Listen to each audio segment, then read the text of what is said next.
Welcome to the Unstoppable Recording Machine Podcast. And now your host, EYAL Levy. Welcome to the URM Podcast. Thank you so much for being here. It's crazy to think that we're now on our 5th year, but it's true. And it's only because of you, the listeners. And if you'd like to see us stick around for another 5 years, there are a few simple things that you can do that would really help us out. And I would be endlessly appreciative. Number 1, share our episodes with your friends. If you get something out of these episodes, I'm sure they will too. So please share us with your friends. Number 2, post our episodes on your Facebook and Instagram and tag me and our guests too. My Instagram is at ALLevyURMAudio. And let me just let you know that we love seeing ourselves tagged in these posts. Who knows, we might even respond. And number 3, leave us reviews and 5 stars, please, anywhere you can. We especially love iTunes reviews. Once again, I want to thank you all for the years and years of loyalty. I just want you to know that we will never, ever charge you for this podcast, and I will always work as hard as possible to improve the episodes in every single way possible. All I ask in return is a share, post, and a tag. Now let's get on with it. Welcome to the URM Podcast. I'm stoked about today's episode because it's the second time having Bill Hudson on. The first time he came on, which was episode 135, I believe, it was just a great episode. We talked all about overcoming alcoholism, losing a bunch of weight, coming to America, and then playing for huge bands as a guitar player, basically living the dream, making it all happen from nothing. And had him back on, and he was just as interesting as last time. The guy just has a lot to say and always has a lot going on, from Trans-Siberian Orchestra to Udo to Am Morbid to playing guitar, Metal Gear, the video game. Like, the guy is the definition, the epitome of a professional guitar player, and he's fucking awesome and super insightful. So I hope you enjoyed this episode. I present you Bill Hudson. Bill Hudson, welcome back to the URM Podcast. How's it going, man? You know, coronavirus town over here. Yeah. It's been an interesting few days. What about you? Well, I mean, it doesn't change much of my life when I'm not on tour. I'm hiding from everyone anyway. Yeah, that's what I've been saying too. Just so for anybody listening, because I don't have the schedule in front of me for when it's going to come out. Mm-hmm. But for people listening, we're recording this on Friday, March 13th. Interesting date too. Interesting date, yeah. After all that's gone on, it's like, I wonder what today is going to bring.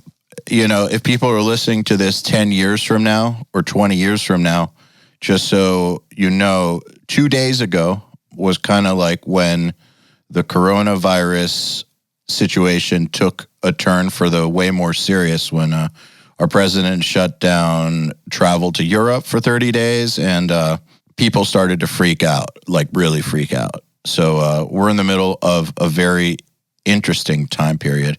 I know it's affecting you because all tours are getting canceled and you're a professional guitar player through tours. Well, I mean, I'm actually in a very interesting position when it comes to the coronavirus, because not only does that affect me, my wife also happens to be working in China. Right now she's home. I guess it's time to divorce, man. Yeah, no, right now she's home. And what's funny is, like, she came home on vacation for the first time since she went on the assignment. So it was her first time in the country in several months. And this was about 2 weeks before the whole coronavirus thing started being talked about. So what was supposed to be a 3-week trip has now turned into she's been here for almost a month and a half. So it's good, because I also happen to be home. So this is probably the first time in a while that you guys have this much time together? Oh, yeah, since September last year or something, I mean, that could be good or bad. Yeah. No, it's been good. I mean, I'm fucking around. Yeah, she's working like her job, because she works for Universal Creative, So they're doing all the China stuff from the office here, and I happen to be working at home in the studio as well, so it kind of worked out. It was good, And but absolutely, I mean, my first upcoming tour that I have is Doropash, the German Queen of Metal, on April 15th. That's not going to happen. Yeah, as of right now, it's still happening, but I'm. Dude, it's not going to happen. I'll bet you dinner at NAMM I know. some year. I know it's not going to happen. But that's the first one. And then it's going to be tough, man. It's going to be tough for everyone. I think the only people that are actually going to start making money are producers, actually, because everybody's going back home into the studio, Well, for us, it's an interesting scenario because we're an internet company, right? And so our audience watches shit from home. So they're going to be home. Mm-hmm. So on that side of the equation, I think we're okay. Yeah. But then there's other stuff that gets fucked up in that we travel to go to Nail the Mix every month. Yeah. We're supposed to go to Sweden in April. Oh, shit. That shit ain't happening. Fuck no, that's not happening. And since this is going to be released after it's announced, I can just tell you, it's Opeth and Leprous, a double month. It's like a good one too. Oh, dude. I mean, we're still going to release it and go forward. We're just going to postpone the live date. But like, who knows? The one that we have in like 2 weeks, that's probably going to get postponed. Dude coming in from Canada. Like right now, travel from Canada is not banned. But I bet you now that the Prime Minister's wife just got coronavirus, shit's going to get interesting between Canada and the US. So one of the major parts of our service is that live stream we do every month. So, we've got to figure out ways around that. And then also a big part of our audience are like live sound guys. I mean, part of our students, I'd say maybe a small percentage are pros, but still we have like a whole category of our students that like tour for a living, do live sound locally. So it's interesting hearing everybody being like, whoa, I don't have work for 3 months suddenly. Yeah, exactly. And it's really happening to everyone. We see it happen in the music industry the most, but everyone is, it is going to be a problem, man. But this is actually why I'm not very worried about it in the long run, is because yes, it sucks. And yes, it's going to suck for a little while, but it's not something that's affecting only one industry and then the rest of the world just goes on like it's nothing. Everybody's kind of in the same boat. Yep. So I think when stuff like that happens, it's easier to overcome it together. I don't mean that in a hippie way. I just mean that it's a lot easier for people to be understanding. Like if you can't make it to something, it's not going to destroy your relationship because you just ditch somebody. Like everybody understands what's going on. That being said, though, I think that the hippie aspect of it is actually good. Yes, it is. I mean, dude, we see social media, like we were talking before this, how divided everything has become with politics. But for the first time, I'm seeing people agree. Like, yep. I just posted a meme about, with this old lady trying to get some food at the store, but the store being empty.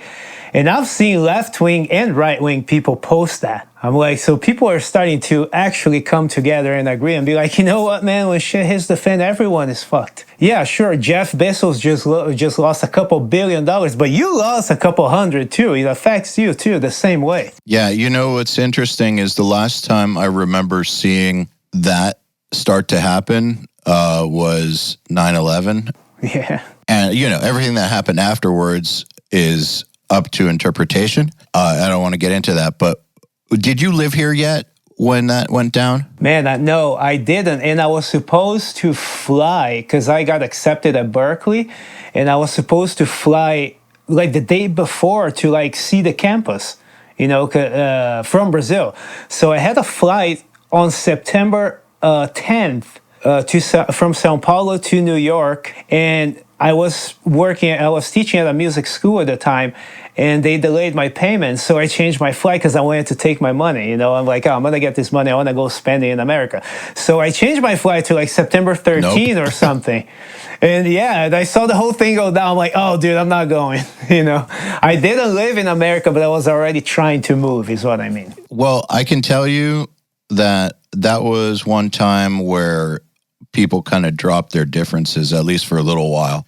So definitely crisis makes people drop the bullshit to a degree. Then again, I am seeing a lot of people posting a lot of really stupid shit. Yeah. But I think that's to be expected just because we have access to everybody's stupid ideas. Yeah. There's that too. You follow stupid ideas for long enough, you start seeing them. Because sometimes I watch stuff that people post on YouTube from the other side just to speak, just to see, and be like, listen to what they have to say. And then I start getting bombarded with bullshit related to that, Oh, because the algorithm kicks in. Yeah, it's like, oh, you're watching videos from these people. Yeah, but it's not for that reason. I don't need to see another 100 of them, That's been starting to happen. But I don't know, man. Hopefully people will come together, will realize that at the end of the day, we're trying to do the same thing, Well, my prediction is just that it's going to suck for a few months and then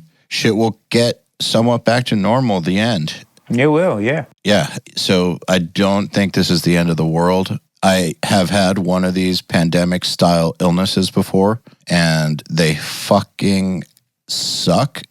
But the reality is, as bad as it is, statistically, most people are not going to even get it. Most people that do get it are going to not feel it very much. And, I'm not downplaying it. I'm just saying that the world is not going to end. It's going to just suck for a few months. And the more that people can have each other's backs, the better. Yeah. The end. That's it. Yeah. I don't think that the touring business is going to just disappear because of it. As soon as people feel comfortable, it's going to come back. Man, that's a whole different thing that I've been thinking, because it is a fact that the touring business is diminishing. Yes. And it is also a fact that the YouTube business is increasing. Yes. So this thing has really got me thinking, like, will this really last that long? I'm sure in my lifetime it will, but will going and seeing a band live go, like, would that be a thing for much longer? I'm not exactly old school. Like, I'm in the middle. I was born in 83. So you remember the world before the internet? I do. Yeah, kind of like me. And a lot of the values that I have when it comes to music, they just do not exist anymore. And a lot of people from my generation, and especially older, it's not that they refuse to accept change, they don't see it, they don't admit it. And the truth is, the best, for example, I play guitar. The best guitar players right now are YouTubers. These are people that are playing in their bedroom and releasing songs or whatever. But I would say that some of them are fucking incredible. 5 years ago, maybe not 5, but 10 years ago, it wasn't the case. It was a bunch of bullshit. It was a bunch of kids just shredding and, oh, look how fast I can play. That is not the case anymore. There's like an entire generation of kids that grew up with YouTube. And it's almost like, on their perspective, why would they ever go see anything live? It's almost that. It's in the same way that when I hear criticism of young people going for DJing as opposed to playing instruments, I'm always like, well, think of their perspective, Think of being 14 and someone is telling you that you have to sit for 6 hours to learn to do these little movements with your fingers that your computer can do better, because somehow it sounds better when the fingers do it, even though you can't really hear it, So, like, when you think of their perspective, it's like, it's not even that it's scaring me, because I want to adapt to change. If this is the future, then let's do it like the future, How can you not think that? It's like people already prefer to see videos at home. Now they don't have the other choice, I don't know. Well, I agree with you. I don't think that concerts are going to just go away 100%. Like movie theaters didn't, though. Yeah, people still go. They just only go when it's a special event. And so the YouTube model actually plays into successful live shows if you do it the right way. One thing that I'm sure you've noticed is that nowadays, if you wanted to start a band, Like if I was like, all right, I'm going to start playing guitar again, I'm going to start a band, I know exactly how I would go about getting it known, getting it signed, everything. And it would not be the way I did it in 2005. I'd get big on YouTube first. Yes. Because I've seen so many people that I know personally grow their bands on YouTube and then go tour. And now they're getting real good record deals. They're getting real good tours. And they skipped that stage of being in a van for 5 years. You can argue that it's good or bad, but the point is that's kind of how it's done now. That is how it's done. And, even though, again, as an older guy, I see that as a threat to sort of what I do. It's good. I want it to happen. It doesn't have to be a threat. Well, yeah, but what I mean is that there's a lot more talent, a lot more easily accessible. Some of the things that, like live touring experience, stage experience, some of my selling points don't matter when it comes to YouTube. You know what I mean? People are looking for something different. True, but it does matter with the artists that hire you, though. Sure. As long as they are hiring. Yeah. And I hope they continue. I don't know. I question. It's not that I don't believe that there will be concerts. I question it. And it's interesting, dude. You brought up something that I want to talk about this. Recently, like you said, if I went back to starting a band, I would do it differently. Well, I sort of did that with my newest band, with NorthTale. Which, I mean, it hasn't broken through in America yet, but we have played a festival in Sweden. We have played a festival in Japan. Fairly recent, right? Like that's 3 months ago. 2 or so years. No, the band was started 2 years ago, but our record came out in August. Okay, so it's brand new. Yeah, we're already signed to Nuclear Blast. We already have a booking agent. We did skip the van period for sure. But here's the thing. When we were looking for people, or when I was looking for people, I reached out to some of these YouTube people, right? And some of them playing covers of songs I did. I'm like, oh, dude, I saw that you did the cover of this song. Would you be interested in being a band? Nah, man, I don't want to tour. I do too good on YouTube. Like, I got that response from like 3 or 4 different people. And guys, they are super supportive of the band. They are fans of my work that would rather just sit and do covers at home because that's doing better for them. That is a new thing to me. I've never heard of this before until last year. That's not new to me because when I was putting Doth together, this was before YouTube and stuff, but my whole thing with Doth was I wanted to have the very best players possible for the time. Well, you did a good job. Yeah, I think I found them, but they weren't really in my town.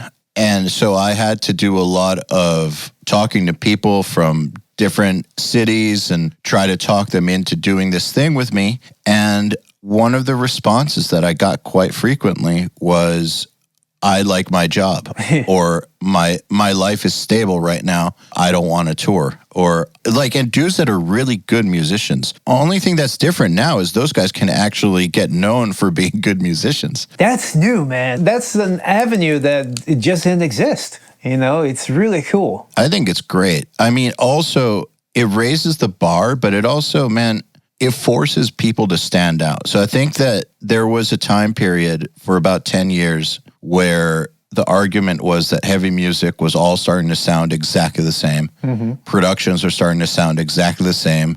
Musicianship was getting really, really shitty. Kind of like around 2010 or so, was kind of the... Which is honestly true. It's true. Yeah. To a degree. I mean, there were badass bands, but yeah. There's some truth to it. Some. And I think that that right now we're in a much, much, much better time period as far as musicianship goes. I think that this is the answer to that. Having this generation that was raised on the internet finally be the ones making music has helped raise the bar for everybody. I remember last time I was on your podcast, I made sort of a prediction that came true related to this. What was that? We were talking about that. We were talking sort of about this subject, about the whole metalcore thing in 2010 and how I felt about that and how I wasn't, I didn't like it. So, but I mentioned to you that when I came to America, a friend of mine started showing me metalcore bands, and I really wasn't into it until I heard Trivium. And I was like, oh, wait, these guys can actually play solos. You know, all the other Yes. guys are just hitting the open string and talking about how they're gonna fuck shit up in the pit. I get it. These guys, though, these guys are doing that, but they can also play the tiny strings, as they call. So cool. You know, the hardcore, the metalcore, tough guys are starting to play. 10 years from now, they might be fucking amazing. Now, we talked in like 2015 or something. 16 or 17. Yeah, you know, I mean, I started seeing the gent thing, and quite honestly, I'm not fond of it. There's a lot of it that I don't like. But the musicianship is unprecedented. When Dream Theater came out playing at that level, everybody freaked out. What the fuck? What are these guys doing? Now it's like there's 15 Dream Theaters, you know, and they are at the same level of musicianship that they were back in the day. It's just that Dream Theater came on a much different context. They had a monopoly on that level of skill. It was as simple as, wow, it's a metal band playing in 7/8. Who does that? Nowadays, everybody knows how to play in 7/8. Yeah, who doesn't do that? Exactly. You know, it's not a thing anymore. If you come up with a riff in 7/8, it's the same thing as coming up with an E minor gallop in 1995. So, but that is the bar raising, like you said. I don't. And I admit I'm old because I listen to a lot of it. It doesn't move me. But some of it does. Some of it absolutely does. And so, like, the other day I was watching a video of these guitar players, and people talking about how fake guitar playing, you know? And it was that guy, Jared Dines, which, you know, I'm not, that's an example. I'm not a fan of that comedy guitar thing. Yeah, but I know it has its place. I don't particularly like it. But this video I was watching, he was analyzing videos to see who was fake and who was not. And at the end, he plays this 17-year-old kid. I'm like, what the fuck? Who the fuck is that? You know, like, this kid is like in high school. And because when I was in high school, I thought I was really good because I could play Yngwie, you know? At my time, you play those fast scales, 3-note per strings, you're a badass. And I could do that really clean, really fast at 17. I thought I was, you know, killer. I saw this kid play, I'm like, oh my God. If anything like that even existed at my time, people would be crazy. Yeah, you would have thought that he was like a god come down. Man, do you know who I'm talking about? I'm trying to remember his name. I can't remember. I don't know who you're talking about, but I know what you're talking about. And I've had this same thought lately. I just wanted to listen to some stuff that I listened to in the 90s, just the other day, just to see how it holds up. And I started listening to the solos, and I'm not going to talk shit about anybody. So, because all of these people were great in their time, but there are some people that I listened to who are legitimate legends. Everybody agreed were like God's gift to guitar. And I hear them now and it's like, holy shit, bending out of tune, weird notes, like all kinds of the same kind of stuff that we used to say in the 90s about 70s recordings. Yes. Remember we used to say, God, Led Zeppelin was so sloppy. Like, why did you think that was so awesome? Hendrix. I had with my dad. My dad used to say, yeah, all these guys you listen to, they suck. You got to go listen to some Hendrix. I'm like, really? You know, like he would play and I'm like, he's banging out a tune. He's not really, you know. I feel that the kids feel the same way about my heroes now. I know they do, man, because if I'm feeling that way, they've got to be feeling that way. And I was there when the shit came out. Yeah. It's just I hadn't listened to some of it in over 10 or 15 years. Like I went back and I listened to the non-classics.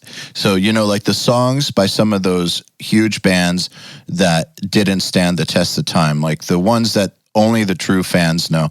I just wanted to know if it still held up, and I felt exactly the same way as when I used to hear classic rock when I was a kid. It didn't make me sad or anything. I wasn't like bummed out. It was more just a realization that, like, I'm not imagining this thing about the bar having been raised. Well, I mean, just think about the whole drum thing, you know, like as much shit as people talk about. It's so funny. It's ridiculous now. Well, yeah, because like I know that the number one thing that more old school people say is they talk shit about programmed drums on records. But the fact is, these kids grew up hearing programmed drums, so they just play like it. You know, it's like, dude, I play with Tim Young. At one point, that guy was the fastest drummer. You know, I remember. Yeah, and the other day he showed me someone. He's like, "Look at this kid." I'm like, "Oh, I thought, can't you do that?" He's like, "No way, man, no way." You know, Dude, and Tim Young is no joke. yeah, but He's incredible. Yeah. But I do remember when Tim Young first came on the scene, he had the same kind of buzz about him that someone like Alex Rudinger or whatever exactly has. Like, holy shit, this guy. Oh, that might be who he showed me too. That might be who he showed me. I can't remember the name. Dude, Alex Rudinger is, I don't understand. There are quite a few of them. Like I just discovered this band Leprous. Are you familiar with them? Oh, yeah, very much. They're big crazy. In like my quote unquote my power and prog metal genre.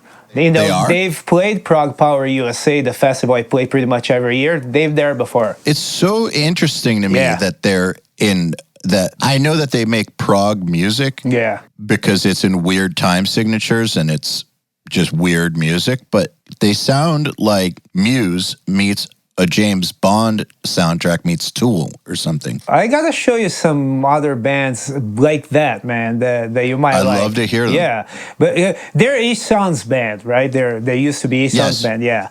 I saw those guys live like maybe 8 years ago or something. You're like, good, man. That drummer, another example right there, is that drummer. So I remember in the 90s, Tool was kind of so you had Dream Theater, and then the other musician band was Tool. Meshuggah was starting to kind of get known, but Tool was the big one. But I remember drummers were all about all the time signatures and weird structures that Tool used. I was never a Tool fan, but I still paid attention to what people were saying. Now I hear Leprous, and I hear a drummer like that, and I'm like, holy shit. This is like if you combine, as a drummer, Dave Grohl with the dude from Tool with like the guy from Satyricon. Yes. Basically. Yeah. How does that even happen? Well, in my opinion, a lot of the reason that happens, I don't know about the Leprous guy because he might be a little older, but stuff like that has been happening with kids mainly. When we grew up, we were metalheads, right? We listened to metal. We're proud.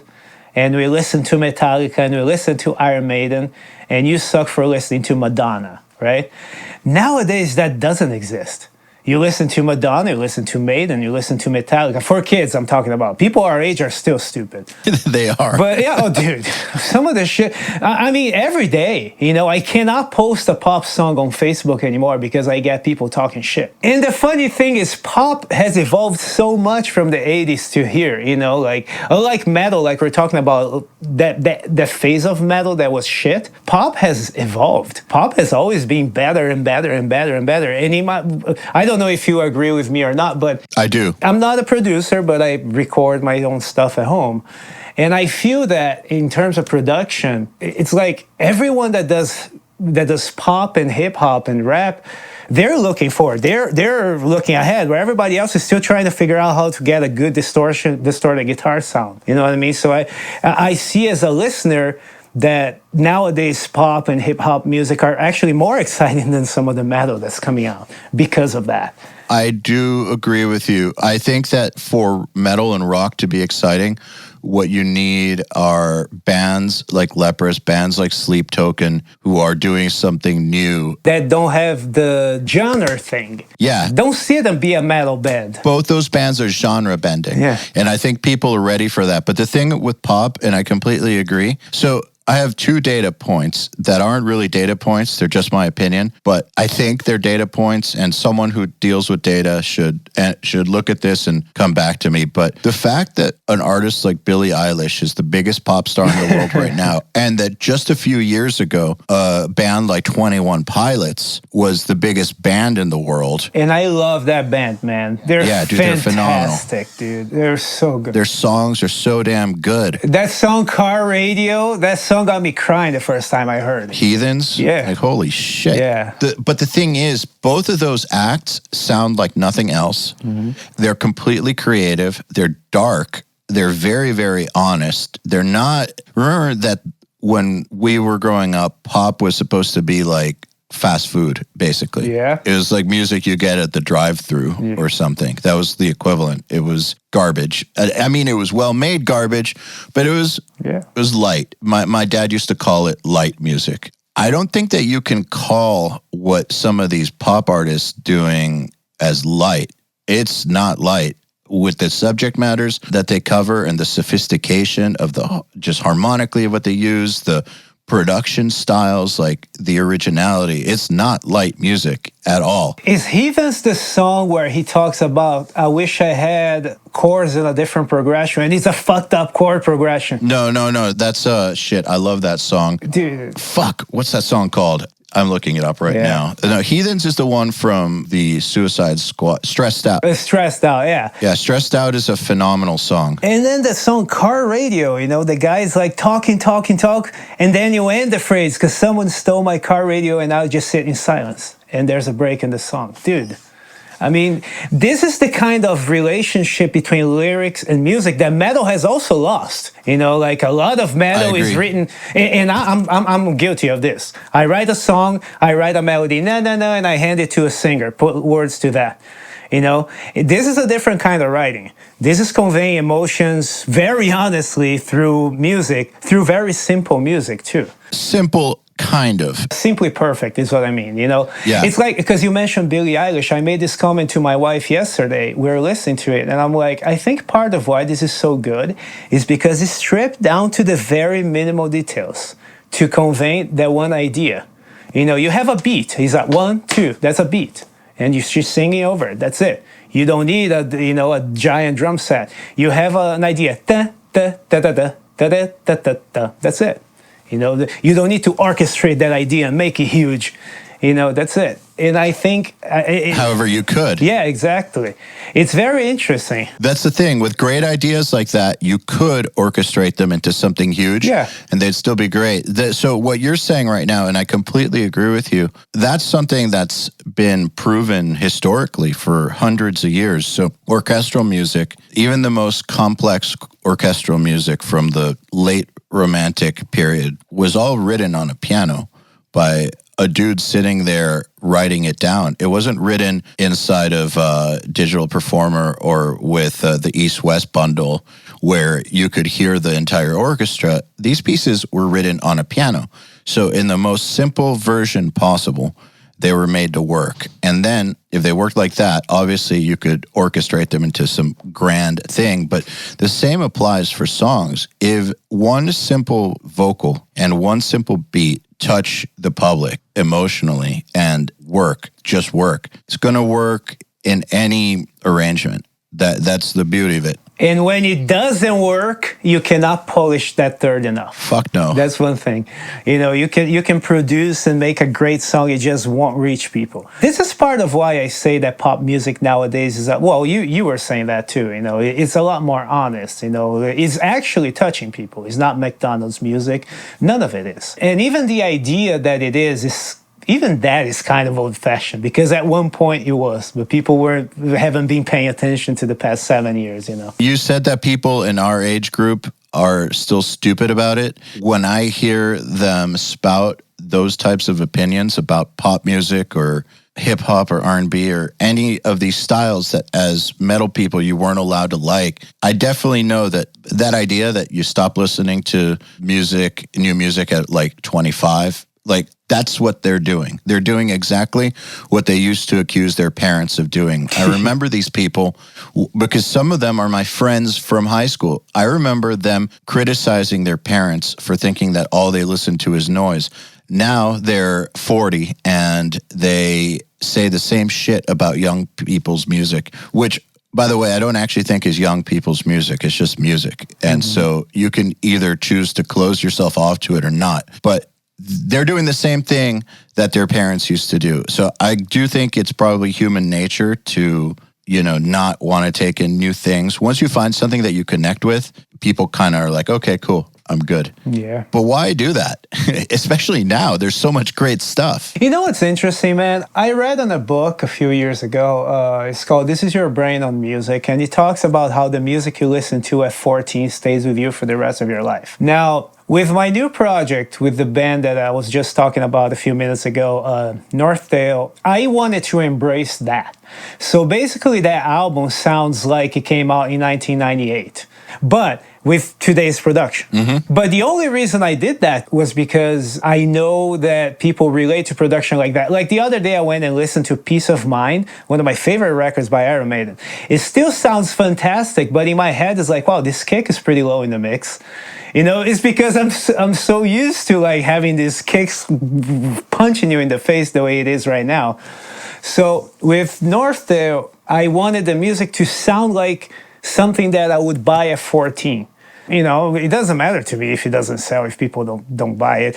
I wanted to tickle that part of my brain because I realized it's there.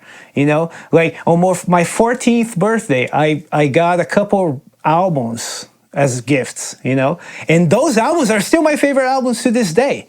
So I think that does stay with people. That's interesting. And I'm saying, and I was just talking about Gent back there. Dude, I was a lot more vocal about my dislike for that style 2 years ago.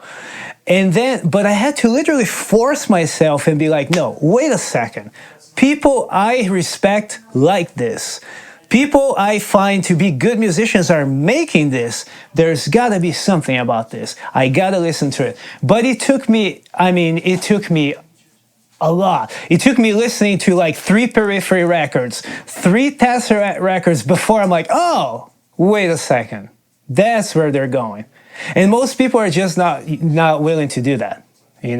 After a certain age, fuck that. That song sucks. I guess you've always been the kind of person who will overcome your human nature to get better, I think. Yeah, that's definitely because, I've done that with more modern metal, but I didn't do that to the previous generation. I fucking hate everything that people listen to between like 2003 and like 2007. And I did some tours with those bands, and I was always like, what the fuck are you guys doing? And I'm talking about bands that people love and die for. And I'm like... I couldn't. But with this new generation, I was open-minded enough, and I actually took the time to do it. So it's like, how many people actually do that? It's a lot easier to just listen to the same music for the rest of your life. I encourage anybody who's above the age of 30 to do that. Yeah. There's a lot of great stuff out there, and we need people to support the next generation of artists anyways. If you want to keep this train rolling, they need the support. And understand, they are not trying to be Judas Priest meets Exciter. So don't look for that in a band that tunes to A, and that helps. What's interesting, though, is, man, I tried listening to music from when I was 14, and it doesn't talk to me anymore. Really? So I think I'm probably weird like that. There's a record, I don't know how familiar you are with it or any of your listeners, but I grew up worshiping. It's called Keeper of the Seven Keys. It's by Halloween. It's actually a 2-part record, part 1 and 2. I can't really pick my favorite, but every note in that album raises the arms on my hair to this day. And I listened to it maybe last week. It's like, the production is so sloppy. There's all these things that like people used to be like, oh man, Halloween is so fast. Well, yeah, but I mean, are the notes at the right time? But it still speaks to me. It still speaks to me, and it's very funny. That my band NorthTale was based on that kind of music. I was like, I want to do a record like this, but that sounds modern. And that's why I got the producer, Jonas Kjellgren, that I told you should have in the show, by the way. He's fantastic. Yeah, I'd love to talk to him. Right now, he has one of the best-selling records in Europe. Savatage, The Great War. He did that record. I would love to talk to him. Yeah, intro me to him. I'll talk to him anytime. I will do that. It's interesting, man. I went back and listened to Rust in Peace and Black Album and Vulgar Display of Power and the old Morbid Angel stuff, and some of it I still really like to a degree, but none of that stuff spoke to me the way it used to. Because I was trying to see if I had that same thing that you're talking about, because I think that's normal to connect with that music. But then I found I heard Alice in Chains, which I used to really love, and it still felt exactly the same. So I guess there are some that still stand the test of time for me. Like you probably hated them back then or whatever. But anyways, I loved that band. I connected with them and what they were all about. not heroin, but not heroin, but the feelings were so dark. I always gravitated towards that. And I put it on the other day and was like, wow, those feelings are still real. It's timeless. And there are artists like that. But man, I really think that people should make a point of finding new things. It's so crucial to also just being a person that's interested in the world that you live in and being someone that's interesting to speak to and who's capable of having, I don't know, new relationships with new kinds of people and who approaches life in a way that takes advantage of the way that the world is evolving. I don't think that it has to do with what music you listen to, but the state of mind you have to be in to kind of approach life that way is the state of mind you have to be in to kind of take in new music. You have to be ready to take in things that are different than what you're used to and apply them to how you live. And that's why I keep trying to take in new music and not let myself become one of those out of touch people who just thinks it was awesome when I was a kid. I never want to be out of touch, never. And I do believe that the world's going to keep evolving really, really fast. And those of us who don't evolve with it are going to get stuck in the past. And the only ones stuck in the past who will be okay are the ones who are lucky enough to be in industries that don't really change. That don't change. Yeah. No, it's true, man. It's very true. And what's funny too about music appreciation too is okay, so when I listen to something new that I'm not familiar with, of course there's things I like and things I don't like. But generally, harmonically and melodically, they stay the same across genres and across timelines too. So what I mean is this. You listen to like the Octane radio station, right? A lot of those bands sound the same, but a lot of them are also like, their riffs, they're very pentatonic sounding. You know, they use the blue note a lot. It's the very, you know, even if the chorus becomes more minor, more melodic, the riffs, the parts, the chunky parts, they're normally more pentatonic. I tend to like stuff that's more Aeolian mode, you know, 6/4/5 chord progressions. I like that more. So I find myself liking the newer bands that sound like that more than the more pentatonic approach. I think you're right, by the way. Which stays the same. I like Iron Maiden more than I like Metallica. Although I love them both, Iron Maiden is more minor, more melodic, more, you know. Well, I always say that the difference between Maiden and Metallica is Maiden is Aeolian, Metallica is Phrygian. So, but they do essentially the same thing, you know, or they did. I find that interesting because, you know, it can be 80s music, it can be 2020s music. My taste works the same way. And I wonder if other people are the same way without knowing. Because if you're a musician, if you're not a musician, you don't know that you're hearing a pentatonic or a minor scale. You know, you just know, I like this, I don't like this. But that's quantifiable. That's quantifiable is what I mean.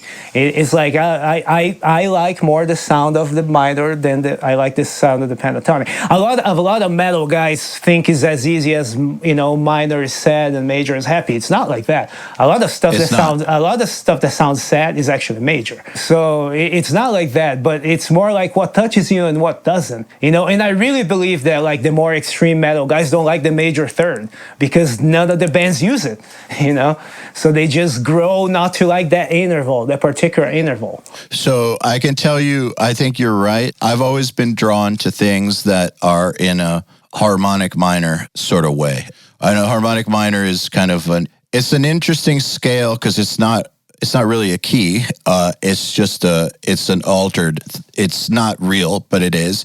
But the thing about it is I've just always been drawn to it. I've almost always written in it. I've always listened to artists who do it. I think that's why I like 21 Pilots and Billie Eilish and Hans Zimmer and this music that I'm attracted to now all kind of tends to use it to some degree. I never was into the pentatonic thing. So back in the day, even though I did like some grunge and stuff, I did not like Pearl Jam. Pearl Jam was a very pentatonic band. There's a reason for why I preferred Marty Friedman over Kirk Hammett. Even though I mean, Marty Friedman did a lot more than just harmonic minor. He was a lot more on that side of the fence than the pentatonic side of the fence.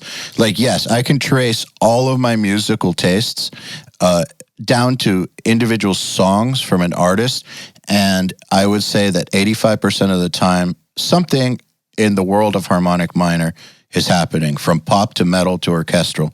And so I do think you're right. I mean, dude, it's like our taste in food, our taste in partners, all that. A lot of that stuff is set. Yeah. It's who we are. It's our preference, basically. It is who we are. And I think that part doesn't really change, man. It's just, so for instance, I'm not a blues fan, never been a blues fan. Yes, here and there, I've seen a blues guitarist and I'm like, fuck, you're awesome. But I don't take it home with me. And like, I don't take any feeling home with me, and I don't then go down any rabbit holes. I only learned pentatonic shit once in my life because I had to learn a bunch of Zach solos for a certain project. But other than that, you couldn't pay me to fuck with that shit. So as a result of that, you probably wouldn't like a band like Cinderella, right? Not my thing. Exactly. That's what I mean. It's quantifiable. Yes. It's funny you bring up the harmonic minor too, because first of all, of course, I mean, as a musician, I have to be able to speak music to people that know music theory and people that don't know music theory. You know, like I could never be one of those guys that, oh, you know, you don't know theory, I don't talk to you. So you need to be able to do that. And the thing about the harmonic minor, man, is a lot of the times in metal is used as a mode, as the Phrygian dominant mode. Really, you know, it's the same. You get the same intervals, but you're coming from the fifth. So, like, I think a lot of metal people are drawn to that because of the tritone, because of the major seven. Yes, I agree. You know, because you take that away, and it's not really minor anymore. It's Aeolian mode, which people still call minor. You know, I always giggle and I see, oh, you know, Iron Maiden is all E minor. No, it's all E Aeolian. Iron Maiden is never E minor. You know, so because it's not harmonic minor, the major seventh is not there. You know, and I think that sound and that, you know, that augmented second between the sixth and the second degree is what speaks to metalheads, because the melodic minor scale doesn't as much. That's one thing, you know, it sounds jazzy. Right. You throw in the major sixth in anything minor and it sounds jazzy. You know, like if you're playing metal. It's really interesting, dude. This is things, I'm sorry if it gets too weird, but I think about these things a lot. I'm like, what the hell? It's just a half step. How come this works so well, this doesn't, you know? How come people can listen to this but not this? It's really weird. There is something interesting about what you just said about major thirds, because in harmonic minor, when you go from the sixth up to the root again, that's the Phrygian dominant just an octave mode. up. Yeah, but that's a major third interval right there. Well, except that you're doing that minor second before that, so it doesn't sound like a major third. You know what I mean? I'm just saying that the context is everything when it comes to this stuff. Yes, exactly. I'm just going back to when you said that it's a lot more complicated than major is happy and minor is sad. Oh, yeah. Because even in stuff like harmonic minor that people love because of the tritone, they love because of the minor sixth in there as well. There's still a major third that's really, really used a lot. That part of the harmonic minor scale, the 6 to the 1 going up, is used all the time. People love it. So, and that's a major third. I think context. Yeah. All about context. Well, in that case, the Phrygian sound is the metal sound. You know, the major. I would agree with you. It is the harmonic minor, and to me, I think that comes from Yngwie. I don't know, because at least to me, agree. it is. You know. So here's what's interesting. I gravitated towards Yngwie because I liked playing in a harmonic minor, and that's all he does, basically. I mean, he does diminished too, and 5% blues. Yeah. But like, he does harmonic minor, so that's why I was learning his stuff as a kid. But now I don't listen to that. I don't listen to neoclassical. That's just not what I'm into anymore. But that harmonic sense or melodic sense or whatever, that's just in me. It stays with you. Yeah. Just like you know, I talked about the chord progression, the 6-4-5. This time, the 5, you know, without the major 7. That is the Iron Maiden progression. No matter what you sing over that, it will sound good to us, You know, you can sing anything over that; it will sound good. This is also why I think that people are severely limiting themselves by not taking on new music. I think that what really sticks is what your preferences are on a deeper level. However, like you said, the majority of the listening public isn't aware of what their preferences truly are. But these underlying harmonic tendencies and melodic tendencies that are genre independent and time period independent, that you gravitate to, if you like that, you can find new musicians who are using those same types of ideas and feelings and tonalities just in brand new ways. And what's not to like about that? Exactly. And again, you know, the first time in history that this is happening. You know, it's the first time you can find someone that actually likes to do that just by putting a status on Twitter. You know, like it's exciting, man. I think it's awesome. Okay, so how about this question? Obviously, we're cool with how things are going, but we know a lot of people who might be a little older than us or in our age group who are very, very negative about the new generation or negative about where the music industry is going. And I know that because you play in the genre that you play in and you're probably around older people, you're probably surrounded by negativity towards the current landscape. So what I'm about to ask you is more on a broad sense, because I think people who are trying to make music are surrounded by negativity at all times, regardless, like whether they're teenagers who have parents that don't understand them wanting to make music, or they're musicians who are at the beginning of their career who are doing something that's outside of the box and the local scene doesn't embrace them, or you who are playing in styles of music that have, you know, fans that are 35 to 50 years old, and players that are in that age too. You're surrounded by just a lot of bitterness towards the way things are going, but you're a very positive person. And I think it's important for people who are surrounded by negativity to always try to remain as positive as possible. And again, not for hippie reasons, but for purely selfish survival reasons, because your mindset determines your actions. How do you not get sucked in to all that bullshit? Because I know, man, when you're on the road, you're like in a captive environment. But I do, man. You know, I spent the past, I want to say a year, maybe a little longer, trying to like change things about my life that weren't working, you know what I mean? And that's one of them, because yeah, I want to be Yngwie Malmsteen, but there's a whole generation that doesn't even know who he is. And if they did, they would think he's pathetic. Isn't that funny? But it's true. It's true. Dude, the other day I read The Kid from Polyphia saying something on Guitar World about that. And when I read the first couple lines, I got pissed off. I'm like, yeah, whatever, these fucking kids nowadays. Just like you were saying. Because I thought like that. And then I continued reading what he was saying. I was like, wait a second, he's right. He's like, it's always been cheesy as shit. Just because you people didn't see it, that doesn't make it cool. It's always been uncool. And I'm like, it's true, you know, how cool is a guy playing guitar super fast, like with the hair, like it's true. And for our generation, it's cool or whatever, but a kid that was born when Guns N' Roses was broken up is never gonna connect with that. And you can't fault them for that. Just like I don't get what the fuck is up with people freaking out about Jim Morrison. You know, it's the same thing. So when I saw that, I'm like, okay, this kid is saying this shit on Guitar World. His band is doing good. Oh yeah, I was in Japan, you know, I was in Japan too with my band. And I'm like, oh, you know what? In Japan, these trends don't work, you know. Here it's all about the real shit, real musician. Then I'm walking, I see the guy from Periphery, like a picture of him in a music store. I'm like, all right, you know what? I have to embrace this. Just like I am a total meat eater. I hate vegetables and I'm trying to become vegan. Because it finally dawned on me about animals, really. So I'm literally going from like eating meat and nothing but meat every single day to not eating meat. Sometimes you have to hear the other side. Sometimes you gotta try the other thing to see where your faults are. You know what I mean? And dude, I was an old bitter guy, just like my friends are old bitter guys. You know, this is not metal. This, you know, that's the number one phrase. That band is not metal. I'm like, who are you to decide who's metal and who's not? You know, like I had this conversation with a guy the other day, and he's like, "Oh, Avenged Sevenfold is not metal," and you used to say that too. I'm like, "Oh, I did for a long time." However, I listened to them. Listen to this, and I played a song by them that's in a video game that's called Carry On.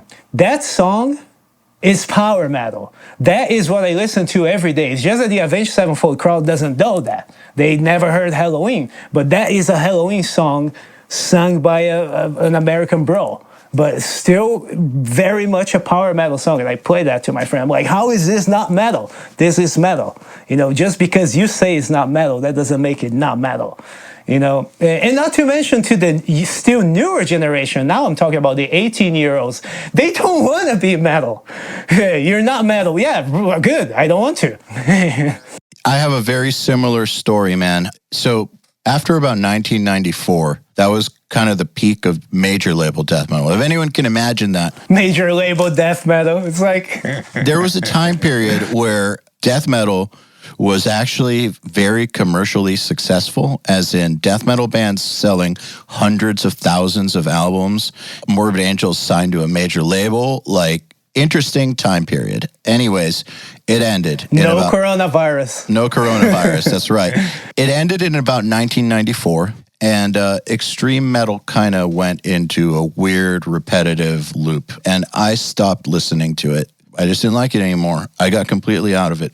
Then Slipknot came along, and I was not into nu metal. But I heard something. I didn't know what I was in for. And suddenly there's fast double bass. There's blast beats. It's fucking crazy. I was like, wow, this has that energy I've been missing. This is fucking awesome. And so I started to love Slipknot. And to me, I could hear that these guys grew up on Morbid Angel. Like, I could hear all that stuff. I could hear that these guys are actual metal dudes just taking it to a different place, but with that same that I always gravitated towards. And I remember friends of mine were like, that's not metal. What do you mean? And I would play them some songs with like double bass at like insane speeds and blast beats and be like, how exactly is this not metal? What are you talking about? You just don't want to say it because you don't want to appear uncool. But how can you actually sit here and listen to this and not say that? You can say, I don't like it. But how can you actually make such an ignorant statement? It's blown my mind. When you played that Avenged Sevenfold song for your buddy, did that change your buddy's mind?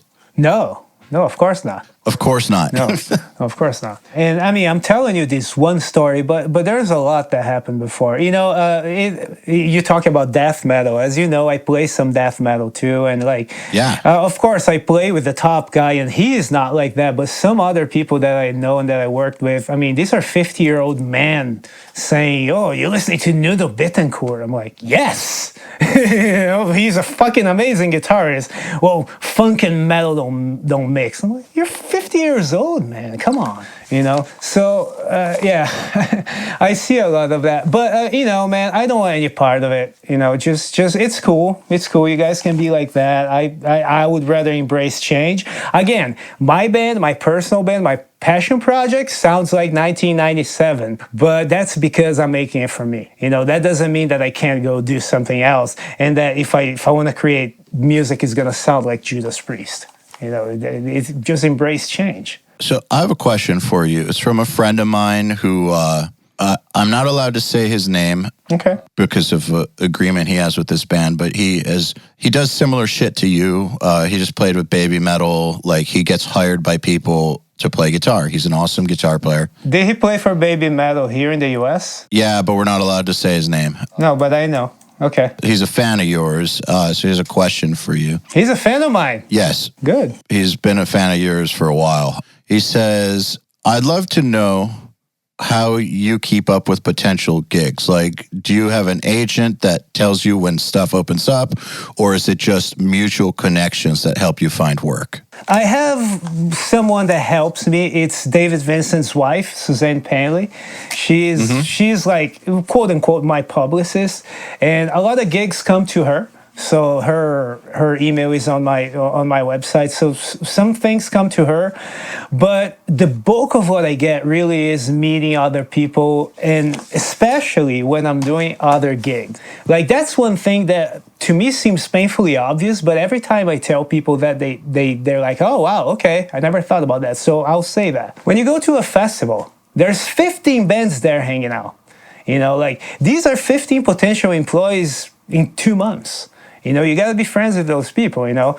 Now, am I saying, go and influence them to become your friends? No. But you got to be around these people at catering. Say hello. You know, hey, I'm John. I play guitar for whatever band. And good to meet you, man. That right there, you know.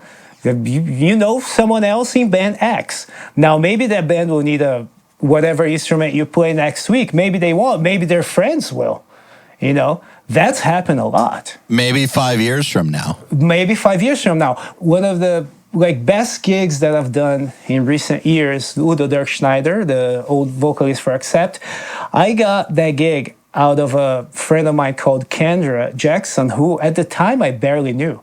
I had met her at NAMM casually, just backstage at the Dean booth. You know, I'm not a Dean artist, by the way, but I was hanging out there because I got a lot of friends. And I met her there, and we hung out a little bit. She mentioned that her friends saw TSO or something. We chatted a little bit. We exchanged numbers. The next day, she mentioned to me that she was going to go see Udo at the Whiskey, and I'm like, oh, so you know those guys. And I kept that in the back of my head. When the guitarist spot was available, I asked her, I'm like, do you know what's going on with that? Are they looking for someone? She got a hold of him, and within 2 days, I was on my way to Germany. That's like a very, very, very, very cliche thing to say, but contacts are everything. They are more than playing, actually. You know, they're like, if someone likes you enough and you're not as good as the other guy, you still get the gig. It's true. And this is very similar to how it works with production. And man, that's how it works with Nail the Mix. I know a lot of people, and I'm always paying attention to who works with who and who's doing what, and what is coming around the corner and what people are paying attention to. And I just ask questions and have kind of figured out who to ask about what. And that's it. Make no mistake, right now at this point in my career, I do get called a lot, but I also apply for gigs just as much as I did on day one. There's never been a situation where I heard about a band that might need someone and is a good opportunity that I didn't try to get it. You know, so that's very important too, because a lot of musicians I know think that stuff will fall in their laps, and sometimes it does. It's happened, but it's not always like that. What's the ratio of rejection to gigs? I just got rejected for a pretty big one that I was pretty sure I had it. I don't know. Well, in my career, I would say it's not that much. Maybe it's 2 gigs I get, 1 I don't. You know, it's still pretty high. 3 in every That's 10. pretty good. Yeah. Even if it was inverted, that would be pretty good. Yeah. No. Well, a lot of the time, people call me already. I don't have to audition. You know, like, it happens a lot where people are specifically looking for me. Why do you think that is? Mainly because I play with a lot of people and I have a track record of doing crazy shit and showing up. Like, you know, the first time I played with Vital Remains, I had no rehearsal really. I was in Dubai with a different band, with Circle to Circle. Vital Remains calls me and say, we're going on this boat in 3 days. You have to learn fucking 7-10 minute songs with all these crazy solos that you never heard before. I mean, they didn't say that part, but I'm thinking, I never heard this before, I'm fucked. So I had like a 14-hour flight and they sent me tabs. So what I did is I listened to the songs and I was reading the tabs at the same time on the flight. Then I had some time with the other guitarists at the boat, at the Barge to Hell. Is a 70,000 tons of metal for death metal. So I got in the cabin with the guitar player. We went over a couple of the songs and I did the show. Like, Doro, last week I flew to Sweden to play with Am Morbid. And Dora was on the festival as well, but I wasn't hired for it. She had her guitar player. Well, the guy got quarantined in Italy because of the coronavirus, so they called me. They was like, "Do you want to do the show?" I'm like, "Fuck, it's in 3 days. Send me a set list." I've become reliable in that sense. So basically, not to like make this sound like cheesy shit, but you've kind of built a brand for yourself. Like, people know what they're going to get when they hire you, and it fits very nicely for certain types of gigs, and they don't have to worry, even if it's a fucked up, fast overnight situation. They know what they're getting with you because of all the work and relationships you've built up over time. Yeah, exactly. You know, like I have very few enemies. I have very few people that have, it's happened. But of course, there's very few people that don't like me, that would say, "Yeah, don't hire this guy" or anything, you know. And I always say, man, like to people that hire me, you're okay. At least on my side of the stage, you're okay. You have to worry about the other people, you know. But like I will look the part. I will play the right guitar. Like, dude, Doro is like 80s hair metal stuff, you know. And Morbid Angel is death metal. And I headlined the festival both nights with both of those bands, you know. So it's like, it doesn't matter, you know. I'll adapt. And I've kind of you know, I kind of made a career out of that, which is good in a way. But then, you know, people like my dear deceased friend Ralph Santala. Yeah. He used to tell me, "You're the best paid cover guitarist in the world."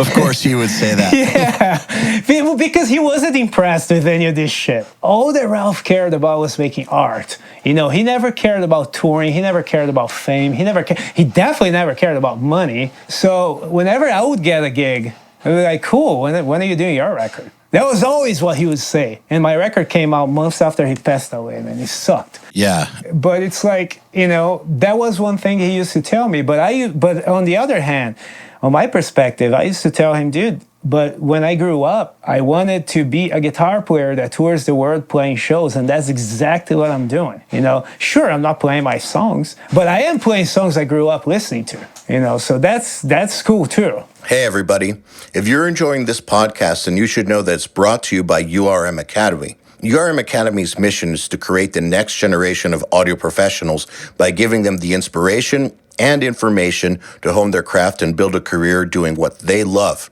You've probably heard me talk about Nail the Mix before, and if you're a member, you already know how amazing it is. At the beginning of the month, Nail the Mix members get the raw multi-tracks to a new song by artists like Lamb of God, Angels and Airwaves, Knock Loose, Opeth, Meshuggah, Bring Me the Horizon, Gojira, Asking Alexandria, Machine Head, and Papa Roach, among many, many others. Over 60 at this point. Then at the end of the month, the producer who mixed it comes on and does a live streaming walkthrough of exactly how they mix the song on the album and takes your questions live on air. And these are guys like TLA, Will Putney, Jens Bogren, Dan Lancaster, Tui Madsen, Andrew Wade, and many, many more. You'll also get access to MixLab, which is our collection of dozens of bite-sized mixing tutorials that cover all the basics, as well as Portfolio Builder, which is a library of pro-quality multi-tracks cleared for use in your portfolio, so your career will never again be held back by the quality of your source material. And for those of you who really want to step up their game, we have another membership tier called URM Enhanced, which includes everything I already told you about and access to our massive library of fast tracks, which are deep, super detailed courses on intermediate and advanced topics like gain staging, mastering, low end, and so forth. It's over 500 hours of content, and man, let me tell you, this stuff is just insanely detailed. Enhanced members also get access to one-on-ones, which are basically office hour sessions with us, and Mix Rescue, which is where we open up one of your mixes and fix it up and talk you through exactly what we're doing at every step. So if any of that sounds interesting to you, if you're ready to level up your mixing skills in your audio career, head over to urm.academy to find out more. I know that Ralph would give you shit about when you're going to do your own stuff, and obviously you put out your own stuff. But, I mean, I'm not inside your head. I can just tell you that in my own life, I've always felt like there's 8 million things I could do. There's always something I wish I could do better or do more of. Like, I want to have more businesses. Like, when I was doing music, I wanted to do my band and get as good as possible at guitar, and then start writing soundtracks and have like a rock band too, and all this shit. And then maybe go back to Berkeley and just finish it for the sake of finishing it and all this stuff. But the fact is, I focused on certain things for a reason, because that's what cut through all the noise more than anything. Other people say things to me sometimes like, don't you miss this? For instance, now that I do business, like, don't you miss playing guitar? When are you going to put out another album? When are you going to do this? When are you going to do that? I've never really paid much attention to that, because I've always just listened to the voice in my head and where it tells me to go. And I imagine you're much the same way, in that I'm sure Ralph's not the only person who's been like, when are you going to put out your own stuff? When are you going to put out your own stuff? Right? Oh, absolutely. Yeah. But it is, you're very much right. I sort of focused on what I was good at or what worked. I don't know that I have music inside of me that's revolutionary. That takes a very special person. Like, to go back to Ralph, I think he had amazing music inside of him, but nobody ever heard it. He's known as the DS side guy. He's known as the Iced Earth guy. He's known as the obituary guy. The albums that he did put out, it was him listening to himself, and people just didn't, it just never worked. Now, I was always afraid of that. That's one of the reasons that I never did my stuff. I was always afraid of it not working. But at first, I was always like, what if I never get signed? Then I'm like, well, if I do get signed, what if nobody cares? What if I can't tour? So all these what ifs, they're always kept me from doing it. So last year I did it, and I'm still having all kinds of questions about it. The same ones, it's like, oh, now I'm signed, great, but I'm not on tour. Oh, great, we're one of the top 10 power metal records. We're sure not the first, we're not number one. So all this shit is still happening in my head. So this is a little too much for me to focus my career so much on. The pattern I kind of put together is like, my day job is playing other bands. My dream is to play my own band. So I just separated it like that, because I know I'm good enough that I'll keep getting hired, but I don't know that I'm good enough to put out an album that people will freak out about. So it just makes sense, Okay, so I can relate to that very much. Right around 2013 or 14, I feel like with mixing, I was starting to finally figure it out.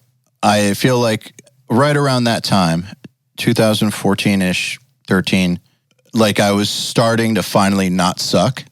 People are going to think it's funny that I'm saying this, but like I was starting to finally enter a level where I was starting to get okay.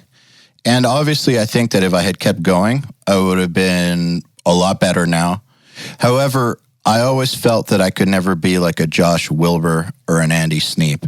And I'm convinced of that, actually. And I always was convinced of that. And if I can't be number one or the dominant force at what I'm doing, this is just not for me. And I get it that might sound egomaniacal or whatever, but I really do think you have to know yourself and you have to know what you want in life. And not everybody wants that. And not everybody wants to be at the top.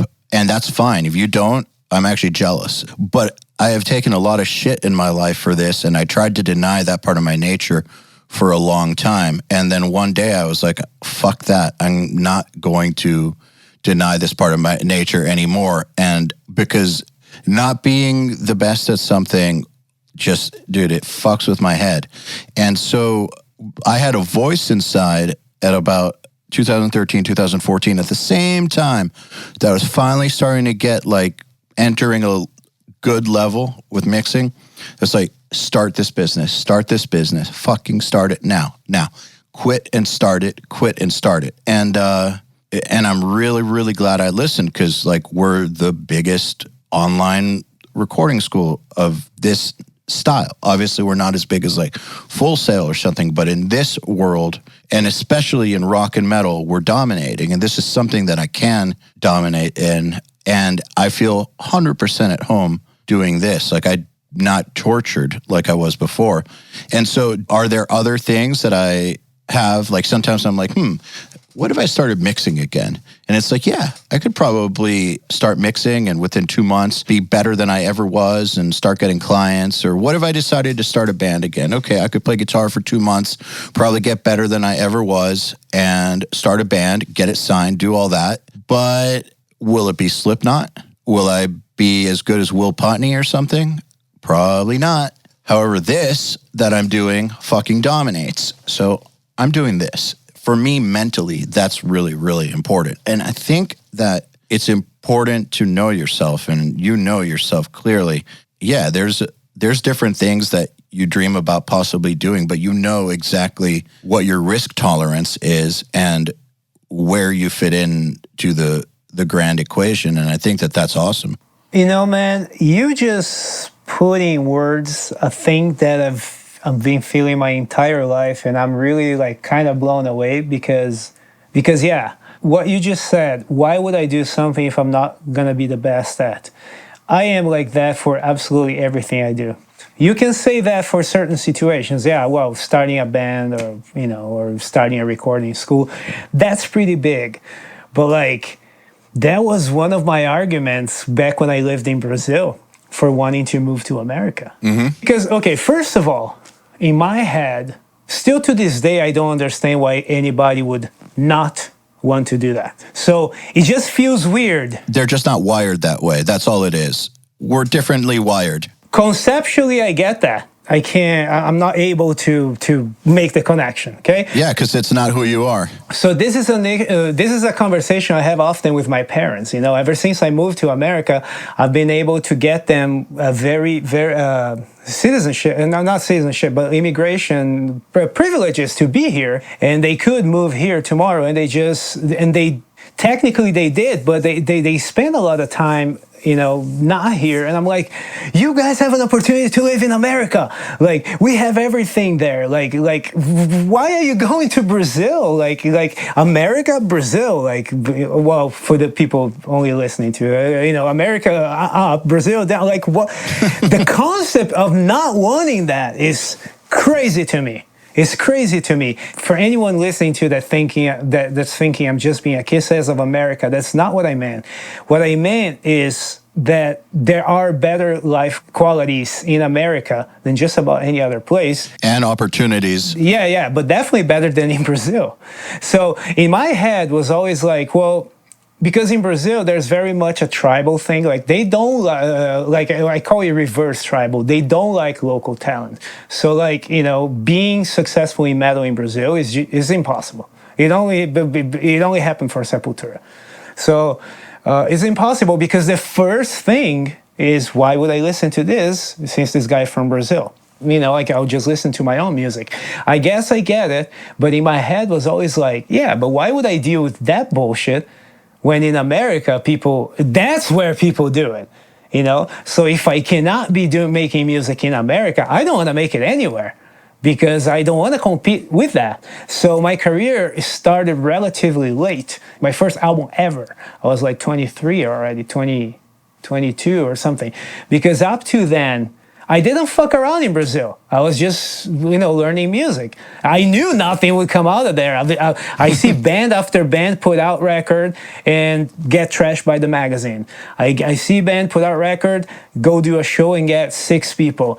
Why would I do that? It's not that the band sucks. It is that the crowd does not accept the fact they're from Brazil. And in America is where all of it is. So if you want to be a musician, you have to be in America. Oh, but you can do it at a good level at your country. I'm not interested in that.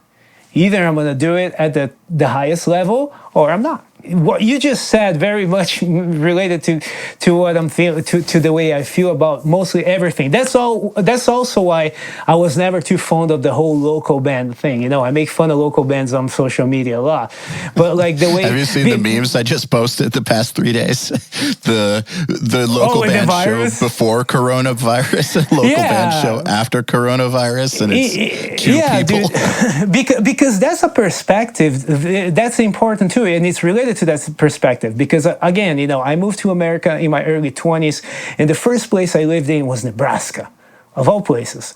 And then I saw all this bullshit that happened with the local scene there. You know, the band I was in at the time was signed to Metal Blade. We were touring with Bullet for My Valentine, and somehow all the local bands would still trash us. And I thought it was a Nebraska thing. So for the longest time, I'm like, you know what? Just Nebraskans don't know anything about music. All these bands suck, blah, blah, blah. Then I moved to LA, and I see the same thing, only with different names. Then I moved here to Florida, and I see the same thing with different names. You know, like it's always the big band everybody hates. Then there's the one band that's not quite as big, but they're friends with everyone, so everyone goes and sees those guys, but they really can't really play. And then, but they bring everyone. And then there's this other band that's friends with them that wants to be like them, so they say Josh from blah blah blah band is producing my record. You know, so I started seeing that pattern. And I mean, like, wait a second, it's not Nebraska. It's everywhere. It's the local music scene. I have no interest in that. So if this is how I'm going to have to work in America, I'm done. I would rather be hired by bands that are already big and will take me out. So it's the same sort of thinking that you're talking about, only, you know, with my subjects, with the things I was trying to do in my life. And I don't understand how you can think otherwise. If you're not going to be the best, why even try? You know, it sucks to be like the fourth best. I'll say this, though. If someone's listening and are thinking, I just want to be a local level producer, or I don't want to be the next Josh Wilbur, but I'd love to work under the next Josh Wilbur or something, that's cool too. What really matters is that you understand that about yourself. Like, if you are a conqueror and you have to be the best or at the top, it's important to know that too, because if you don't go for that, you're going to be living in hell, in a mental hell your whole life. You have to go for it. And speaking from experience. As I do 80% of my life. Yeah, like I said, I'm jealous of people who don't want that. But if you don't want that, that doesn't mean that there's no room for you in the world or that you're less of a person or anything. There's ways to make it work. It's just important that you understand yourself. Now, I think there's something interesting that you said that I actually wanted to bring up last night when I was thinking about our conversation today was, so yeah, you came to America because of the opportunities, but you're playing in bands that are mainly fucking huge in Europe, but not here. So how does that work? There's only true to an extent. The one thing I do in America is the Trans-Siberian Orchestra, and that is the biggest tour of the year every year. Oh yeah, okay. Trans-Siberian Orchestra is goddamn massive. That's all I want to fuck around with. I don't want to go play. I don't want to go play little dumpy bars and eat backstage nachos. That's what I mean. Yeah, you know. But if Udo plays in the U.S. That's what we did. We ate backstage nachos with Udo. But that's what I mean. I mean, that's. I try not to anyway. You know, I try. A lot of people do ask me that. Why do you play in Europe so much if you live in America? Well, my style, what I like to do, and it goes back to what we're talking about, being honest with yourself and knowing yourself. What I like to do and what I get hired to do is in Europe. Asking Alexandra ain't gonna call me. I will get the traditional metal stuff. I will get the power metal stuff that works over there. When we come to America, we'll play bars or whatever. Sure, whatever. I'll still get my money the same. But if I can choose, if we can pursue something, it has to be at a high level, man. You know, I don't see the. And I know I'm talking to a lot of students, and I'm sorry, but Again, you know, either at the top or I don't want to do it. You're not just talking to students. A lot of pros listen to this, but also, man, you're talking to, there's a 15-year-old listening to this who has the same kinds of ambitions that we do for life, who is probably surrounded by people who have never thought that way and doesn't realize that it's possible or how to go about it. Yeah. I think it's important for especially students to understand that it's cool if you think that way. And to finish that too, like we were talking about Europe versus living in America.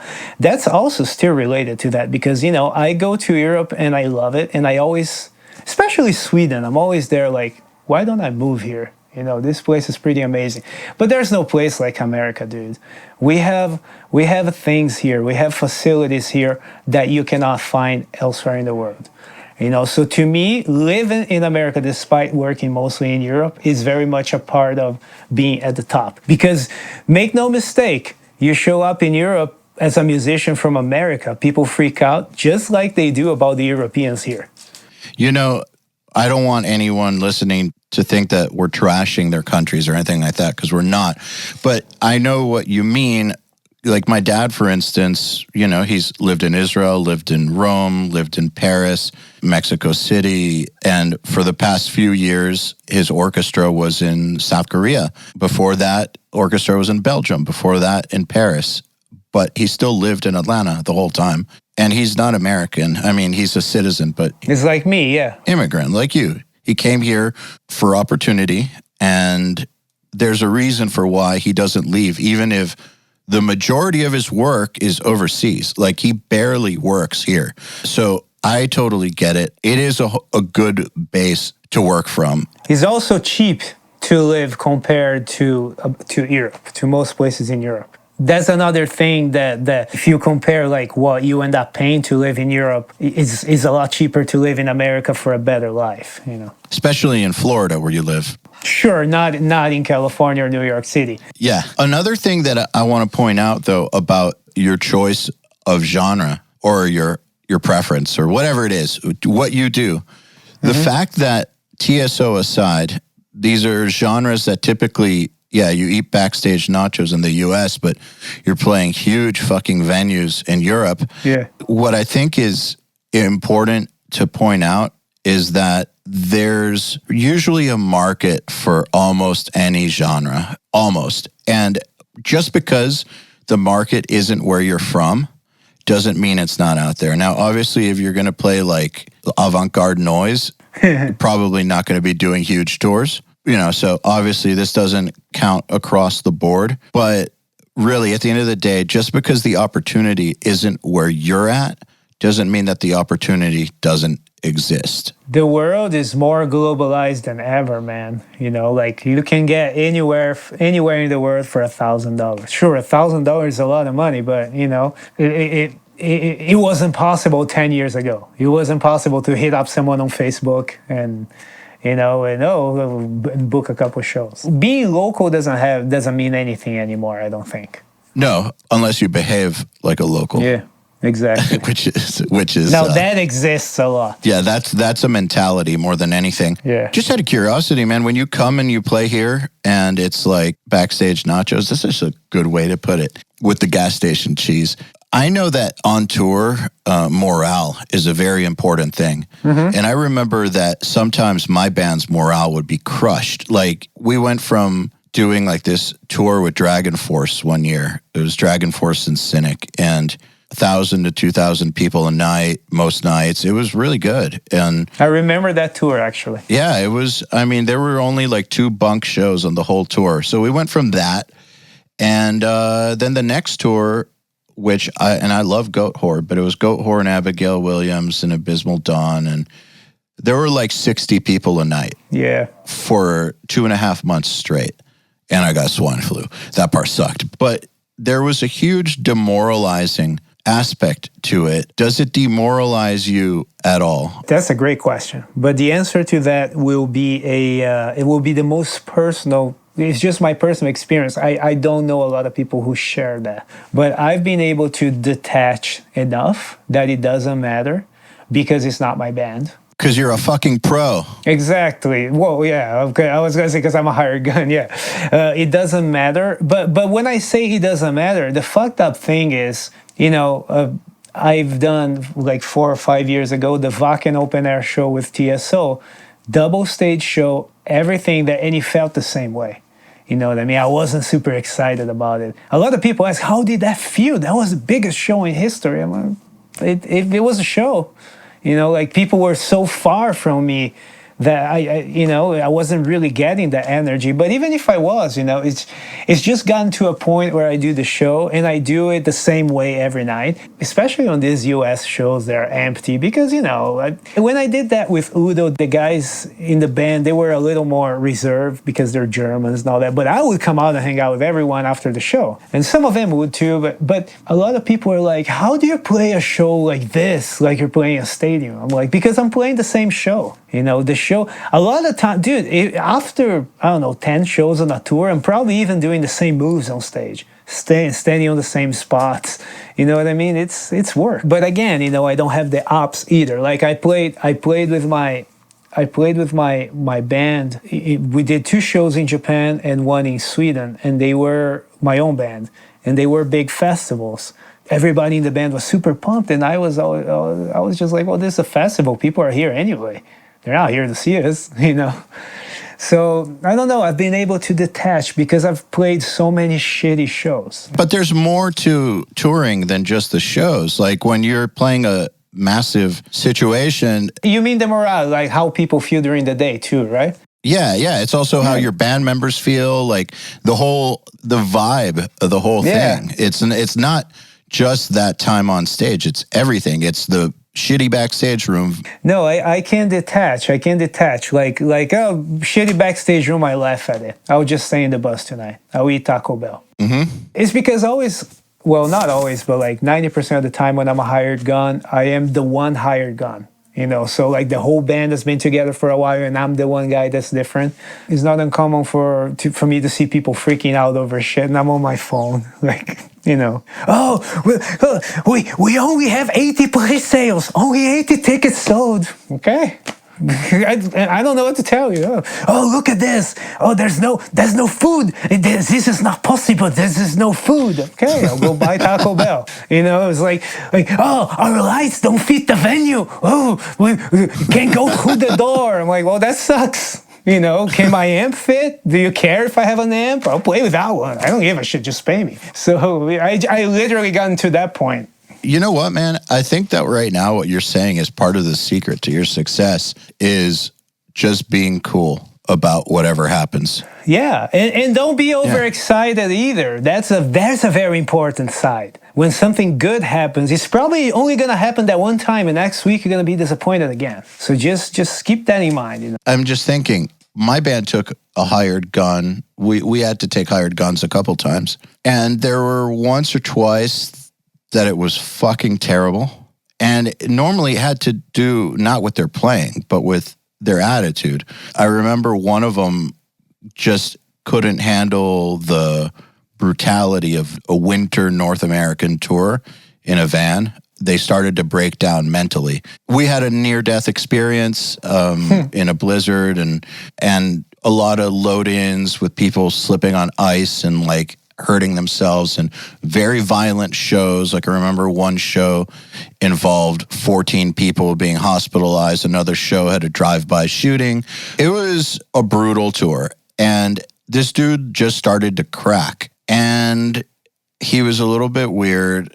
And then we never spoke to him again because fuck that guy for cracking. And on the other hand, on that Hell tour I told you about, the goat whore, Abigail Williams, 2.5 months in the summer, we had a fill-in drummer, Zach from Goat Whore. And he's not just an awesome drummer, but he was just such an easygoing dude. 60 people at the show, 200 people, didn't give a fuck. Yeah. Good backstage, backstage, didn't give a fuck. Just cool to hang out with. Played the songs. Did not mess up on stage. Looked cool. Always a good hang. Never got overexcited about anything, but never was a downer either. Exactly what we needed. Dude who could look the part, play the part, and just get along. And so honestly, I think what you're saying is part of your success. Because if the band is sitting there freaking out about 80 pre-sales, this and that, and you're not even in the band, you're just, I don't want to say part of the crew, but you're not in the band, you're hired, you probably shouldn't be adding to the drama, right? Exactly. You shouldn't be adding to the drum. And man, the guy, I mean, I don't know who you're talking about, but what you just brought up, the story with the your hired gun, I think, and to anybody listening that wants to do what I do, I think you should listen to this. Basically, like in metal, because, well, let's face it, metal to a large extent is like semi-pro. Is done in a semi-pro fashion, if that's makes sense. Yep. Yeah, Machine Head has a full crew. Some of these bands have a full crew, but sometimes bands are traveling with one or two people, or none. And the thing is, there's a camaraderie that ends up happening, and people live on this gray area between band member and hired gun. And this has happened to me several times until I didn't let it happen anymore. Either you're a hired gun or you're not a hired gun. So either you're in the band or you're not in the band. Maybe you're thinking about joining the band, and right now you're a hired gun. Hired gun rules will apply, meaning you get paid regardless of the band getting paid. Oh, we just had a cancellation. Oh, tough shit. We have an agreement. Now, when you're in the band, we had a cancellation. All right, well, I'll take the hit as well. Those are two different things. But I think in metal, that gray area is actually rather large. So there's a lot of guys that would like to be hired guns, but they're not ready for the road, like you just said. If you're a hired gun, I don't care what happened. You do the job. You do the fucking job. Unless you break an arm, you do the job. You hate the singer. You hate the venue. You don't like the city. It's too cold. It's too hot. I don't care. You took the job. You fucking do the job. Otherwise, you don't take it. For example, I'll say here, and people can call me an asshole, but I don't carry gear. I won't carry your gear, period. Unless you're a huge band. But if you're a huge band, you're not going to want me to carry the gear anyway. Yeah, it's true. When you call me, I say it right away. I'm like, okay, do you guys have techs? Do you guys have a crew? Okay, well, I do not carry gear. If you don't have a tech, either get me a tech or be prepared to carry my gear. I will carry my guitar, I will carry my camper, but I don't carry gear. Oh, you're an asshole. Okay, well, call someone else. To me, it's that simple. People should be like that. Now, if you want to be in the band, then you're investing too. Then it's different. None of this applies. Carry the shit, shut the fuck up, be on time, and because this is your business too. If you fuck it up, you're fucking up for everyone. I mean, it's the same as being a business owner versus an employee, man. Yeah. If we have a rough time as an owner, the employee's pay is not getting cut. The first thing to get cut is my own. Exactly. As an owner, that's the way it's got to be. I can't expect people who don't own it to be cool taking a cut. But that only happens in metal. In the pop world, you have a contract. You know what I mean? Yes. I like to do contracts. It's not that I only do contracts, but I like to do it because of that. I was in a situation in 2015 where I was working for this band, and I made it clear to them that I wasn't going to carry gear, and that caused problems. The band started getting mad at me. Oh, you're sitting around on your phone or everybody else is carrying shit. I'm like, I'm not in your band. I have my shit. Oh, but you got to help out. No, I don't. No, I don't. I actually don't. I can if I want, and some nights I would, but don't fucking expect me to do it. I told you before. Oh, you're an asshole. Don't hire me. Hire someone else. If you wanted to join the band, then maybe you would do that stuff. Like, I don't expect people to do it on my band. I'm not going to hire a guy and be like, carry all this shit for $300. You'll be like, fuck you. No, he probably will carry because people do. People go into the bullshit. But you shouldn't. So you just said the rules of being a hired gun. What are the rules? No, I don't think there's any rules. You can work however you want. In your mind, what's the job description? In my mind, the job description is to show up, to perform the material, to look good while you're doing it, and go to bed. That's it. I have to be there on time. If I'm not on time, I'm being an asshole. My shit has to work. My gear has to work. It has to be in tune. I have to play well. If I don't perform well, I want to hear it. It's happened before. When I've been on tour, and it took like 3 shows for me to hear anything about playing a part wrong because people were afraid to approach me. Man, you're this guy that a lot of people call. No, I want to hear it. I want feedback. I want to know that I'm playing the shit wrong. But that can be also a hit on your ego if you're not ready for it.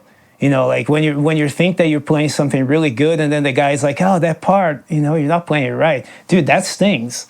You know, like I've had some experiences of people I really respect coming to me and being like, "That was terrible," and I thought it was great. I mean, but you got to hear that. Yeah. You're getting paid to play it right. I took a hired gun gig once for a tour European black metal band. It was actually my first tour. Oh, was it? I don't want to say it on air. Oh, it's not public? There's actually reasons for why I don't want to give them any press. Okay. Because they're Nazis, and I didn't know that when I took the tour. Like actual Nazis. Like Nazi to the level that they took me on a field trip to like Hitler's stadium and shit, and like we're crying because it was so beautiful.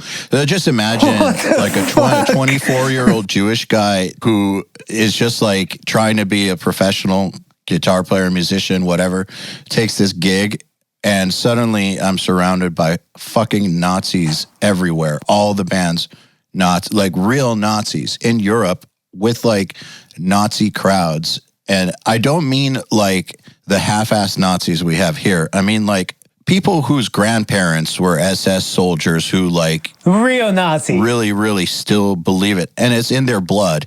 Yeah, it was a very, very uncomfortable situation. So I don't want to promote any of those motherfuckers. However, the way that I approached it was I don't care about the success of this band. I don't care about anything. All I care about is, does my corpse paint look right?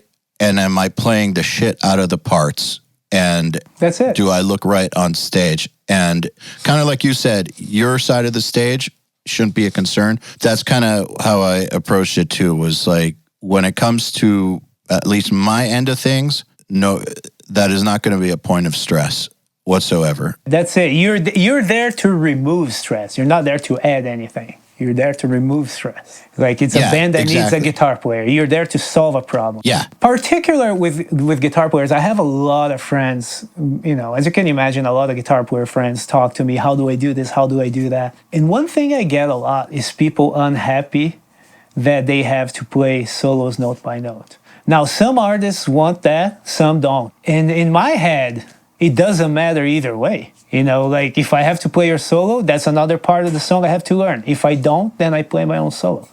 But I have no feelings of whether or not, you know, like that's not a make or break. But I've seen motherfuckers get fired because of that. This is in Brazil. It's a friend of mine who's a bass player. He's playing with this country duo, like one of the biggest stars in the country. And there's a break where they're having people clap, you know, and this guy is supposed to hold a root for the bass, you know, just quarter notes, dum, bum, bum, bum. And this guy goes on a shred bass thing for a couple bars. When the singer was supposed to come back, he missed the cue because he was playing the wrong bass part. He was fired at the end of the show. So it's never about you. It's never about you. It's never about you. It's always about the person hiring you. If they tell you to wear a skirt and play upside down, either do it or don't take the gig. Don't talk about how your jeans look cooler. Dude, it's the same thing for producers and mixers. You know, we hear this all the time. You are mixing somebody else's song. It's not about you. It's about their song. That's kind of the gig in so many of these different types of positions in the game, is you are helping somebody else achieve their vision, and you have to be committed to that. Exactly. And as a producer, you know, it's the same thing. Like when you ask me what makes people call me, it's the same thing. When you, at least in my head, you choose a producer because you like their sound, but it's still your music. This is why, like, I mean, and not that I'm against that, but a lot of the time when people get super attached to their song, it can go a little the other way too. You know, I've seen it happen where I've been sitting with producers, actually with people you worked with, and this producer is like, no, this is better, and it was better, period. And the artist didn't want to do it. And I was like, you're being an idiot. His idea is better.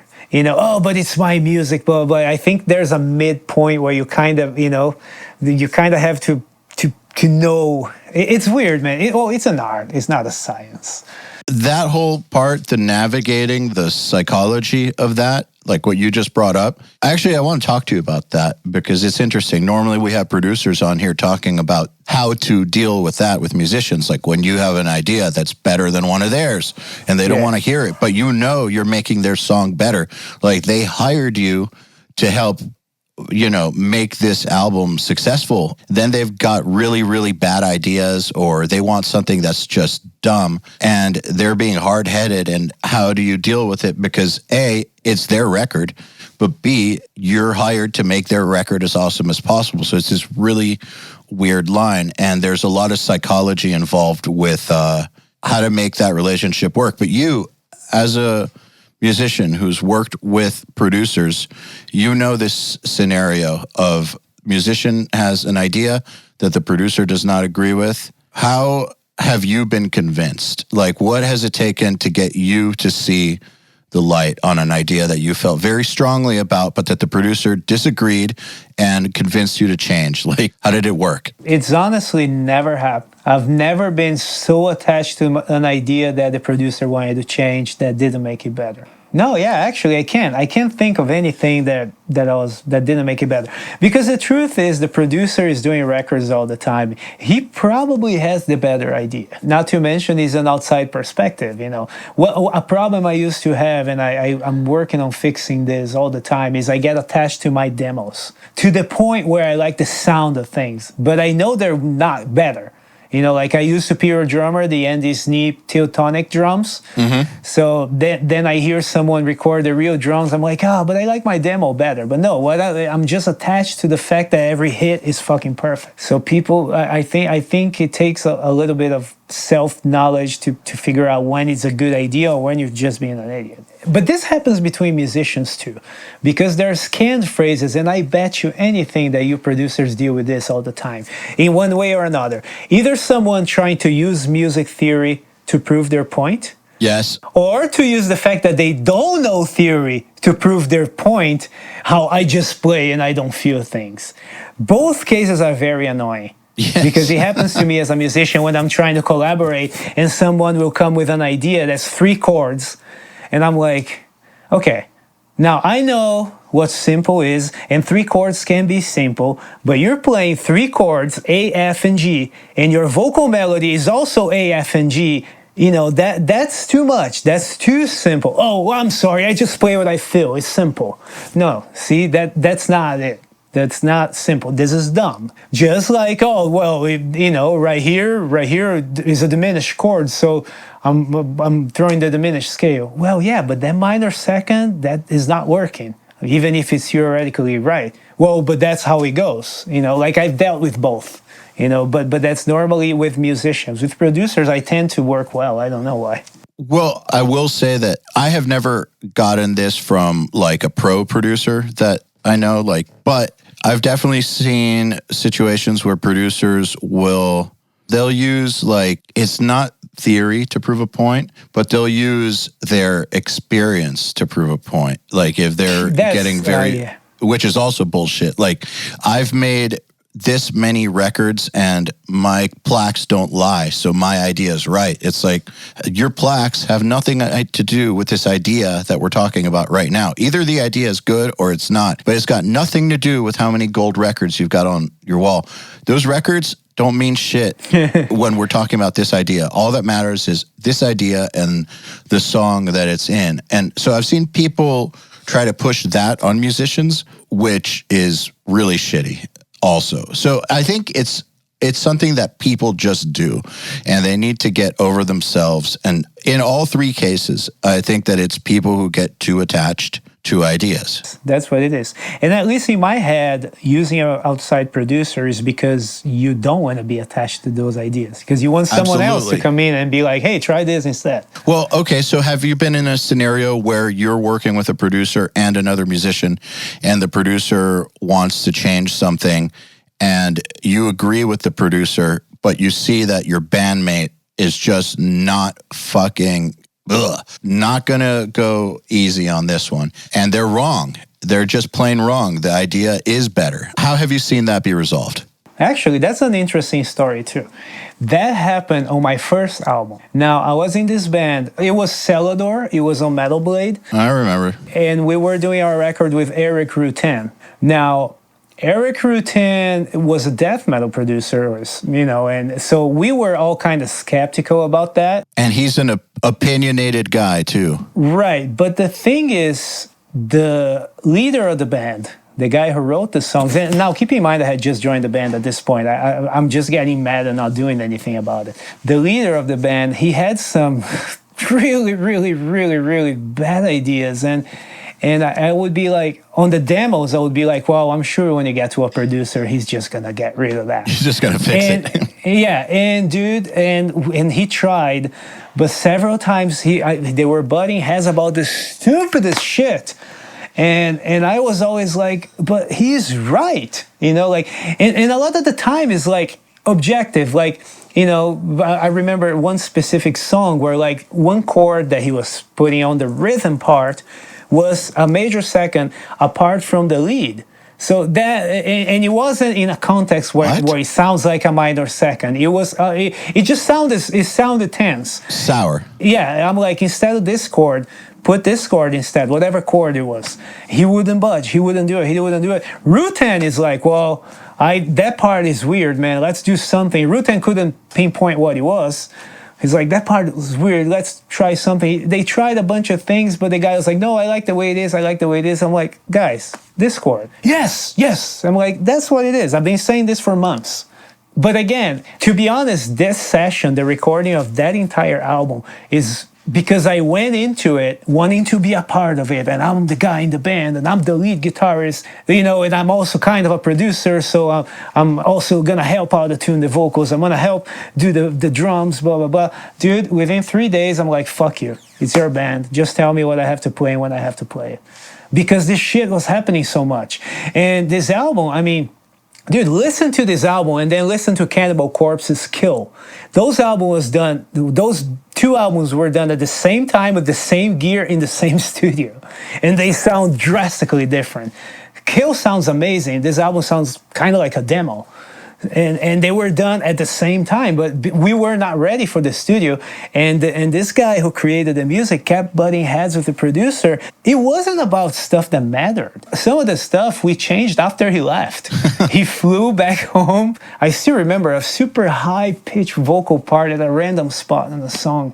I'm like, dude, just get rid of that, I think that's when I learned that you better just sit back and let it happen. It's not enough reward to get involved.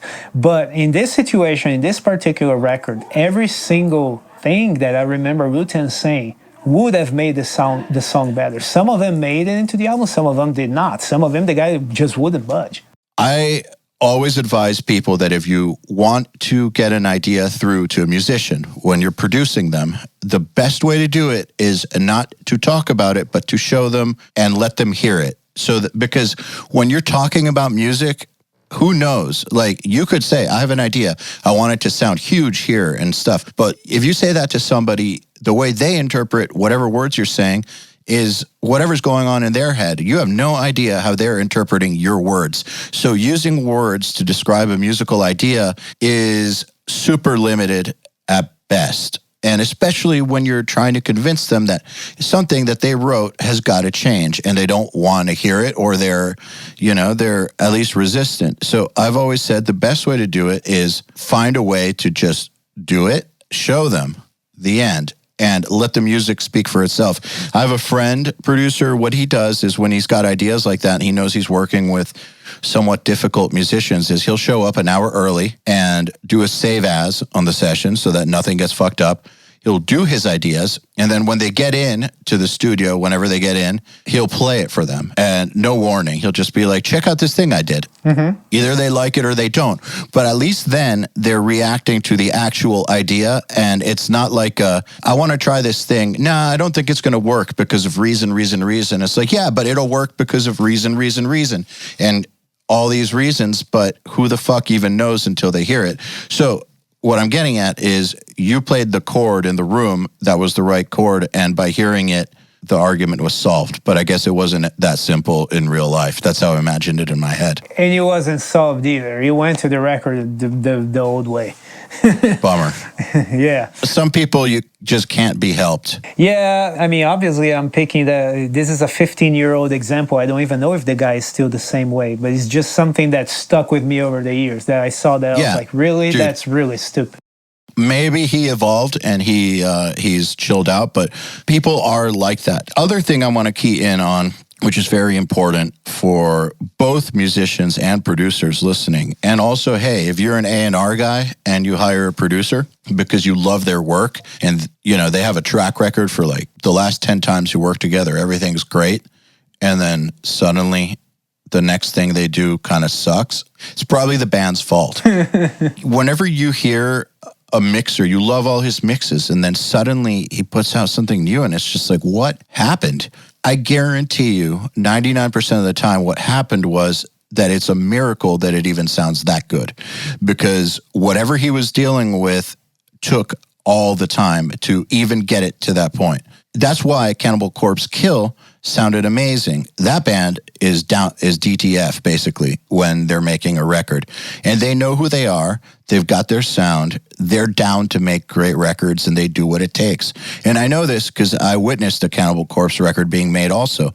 I didn't record it. I did some assisting on it. I was there for quite a bit, and they know who they are. They don't fuck around, basically. It goes to show that as good of a producer, as good as a producer can be, as good as a mixer can be, if they're spending the entire time fighting the artist or fighting really shitty tracks, there's a strong possibility that it's not going to be their best work. What you're saying, Sal, is very interesting, because I think that about Route 10. Like, when I think about the Celador album, when I hear it, I'm like, I'm surprised it sounds this good. Poor guy, man. He had to deal with problems in every stage of the way. And I mean, from miking the drums to recording the vocals, there was always one of us being a fucking idiot at some point. Dude, it was so bad that he started calling our drummer Rims, because he kept hitting the Rims. He couldn't play. We had like a 16-year-old drummer, and everyone's like, oh, he's 16 and he's this good. He sounds like a 16-year-old. Now, the guy from Goldhorn, you mentioned him, he too was 16 at the time, but he was killer. Oh, he was great. So I kept saying, I'm like, see, that's a 16-year-old who can play. That's just a 16-year-old. I digress. He had to deal with so much shit from that, and then to the guy not actually being able to perform the drums, but he also didn't want to program them, so he took us 3 days to be like, okay, this is not gonna work, let's program. To guitar player fighting me because I wasn't playing the part, everything. It was horrid. It was like, and it was my first time in the studio. And it was horrid. When I think about it, I think about Eric. I'm like, dude, I'm so sorry, you know, like, because you dealt with a bunch of fucking morons, and it still sounds as good as it does. It's a miracle that it sounds as good as it does. And the thing here that sucks for a producer, this is why I tell producers, when you're in these scenarios, do what you have to do to make it sound as amazing as you can. Like, if you have to re-record shit when the band's gone, re-record shit, just play dirty. Do whatever you have to do, because at the end of the day, you're going to get blamed. Like, maybe 15 years later, the guitar player might come on a podcast and be like, poor guy. But at the time, the label and the public are going to be like, all they know is what they're hearing. They don't know what went into it. And the producer or the mixer is going to get blamed for it, when in reality, the band should get blamed for it. The band will never get blamed. Dude, in this case, it's 100% the band. We were not ready to do the album. We didn't even have enough songs. I always use that example because, you know, it's my first album. I have it tattooed on my arm. I love the album. But it doesn't sound as good as Kill does. And it was done at the same time in the same place. It's definitely the band. All those things are true. You know, sound really is in the fingers, not on amps. Yeah. You know, it's really the band that makes music and not the producer. So if you show up with a half-assed song and a half-assed album, yeah, maybe Jason Suka Sukov will save it, but it still won't be amazing. It will not sound like the record that made you call him in the first place. That I guarantee you. Yeah, so speaking of Sukov, Sukov's best work, especially in that era, was with bands that were fucking awesome. Yeah. Who he then applied his talents to. So, like, what was he really known for back then? Trivium aside, because he didn't mix that, but Bury Your Dead, remember the Bury Your Dead stuff, the Black Dahlia Nocturnal stuff? That's still their best record, probably. Dude, it's great. Yeah. I don't know if people remember Bury Your Dead very much, but Bury Your Dead, they're like the original Acacia Strain or something, but much different. But they're one of those bands that had all the tone in the hands and were just like all groove. And for instance, and I know that they recorded all the drums for the whole album in one day because the drummer, Mark Castillo, is fucking incredible. And it was just one of those types of bands that was just all tone in the hands, all talent, just energy. And so then you put that with someone like Sukov when he was at that point in his career, and you have Magic. You take something like Black Dahlia, who are an amazing band. I call them consummate professionals. Like, that is a pro death metal band. Whether you like them or not, that band is like on their shit and always has been through lineup changes, through the years.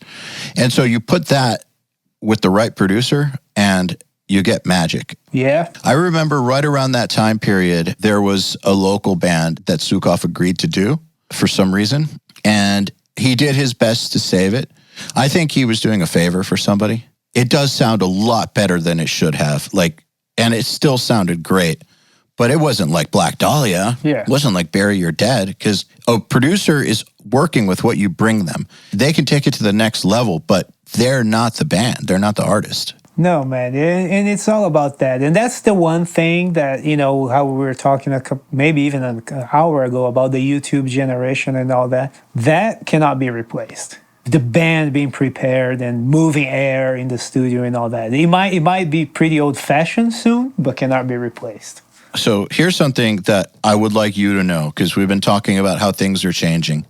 But as someone who talks to producers all the time, I can tell you that the old school way of doing things, the old school way, might be somewhat dead, but some of the lessons of it are very much being applied by the badasses. And there's a movement right now to make real records again, or at least make whatever that means as records, but like to make real songs, albums, mixes. I don't mean real as in no samples or anything like that, but I mean real as in the real feeling of a fucking kick-ass band or just a kick-ass recording.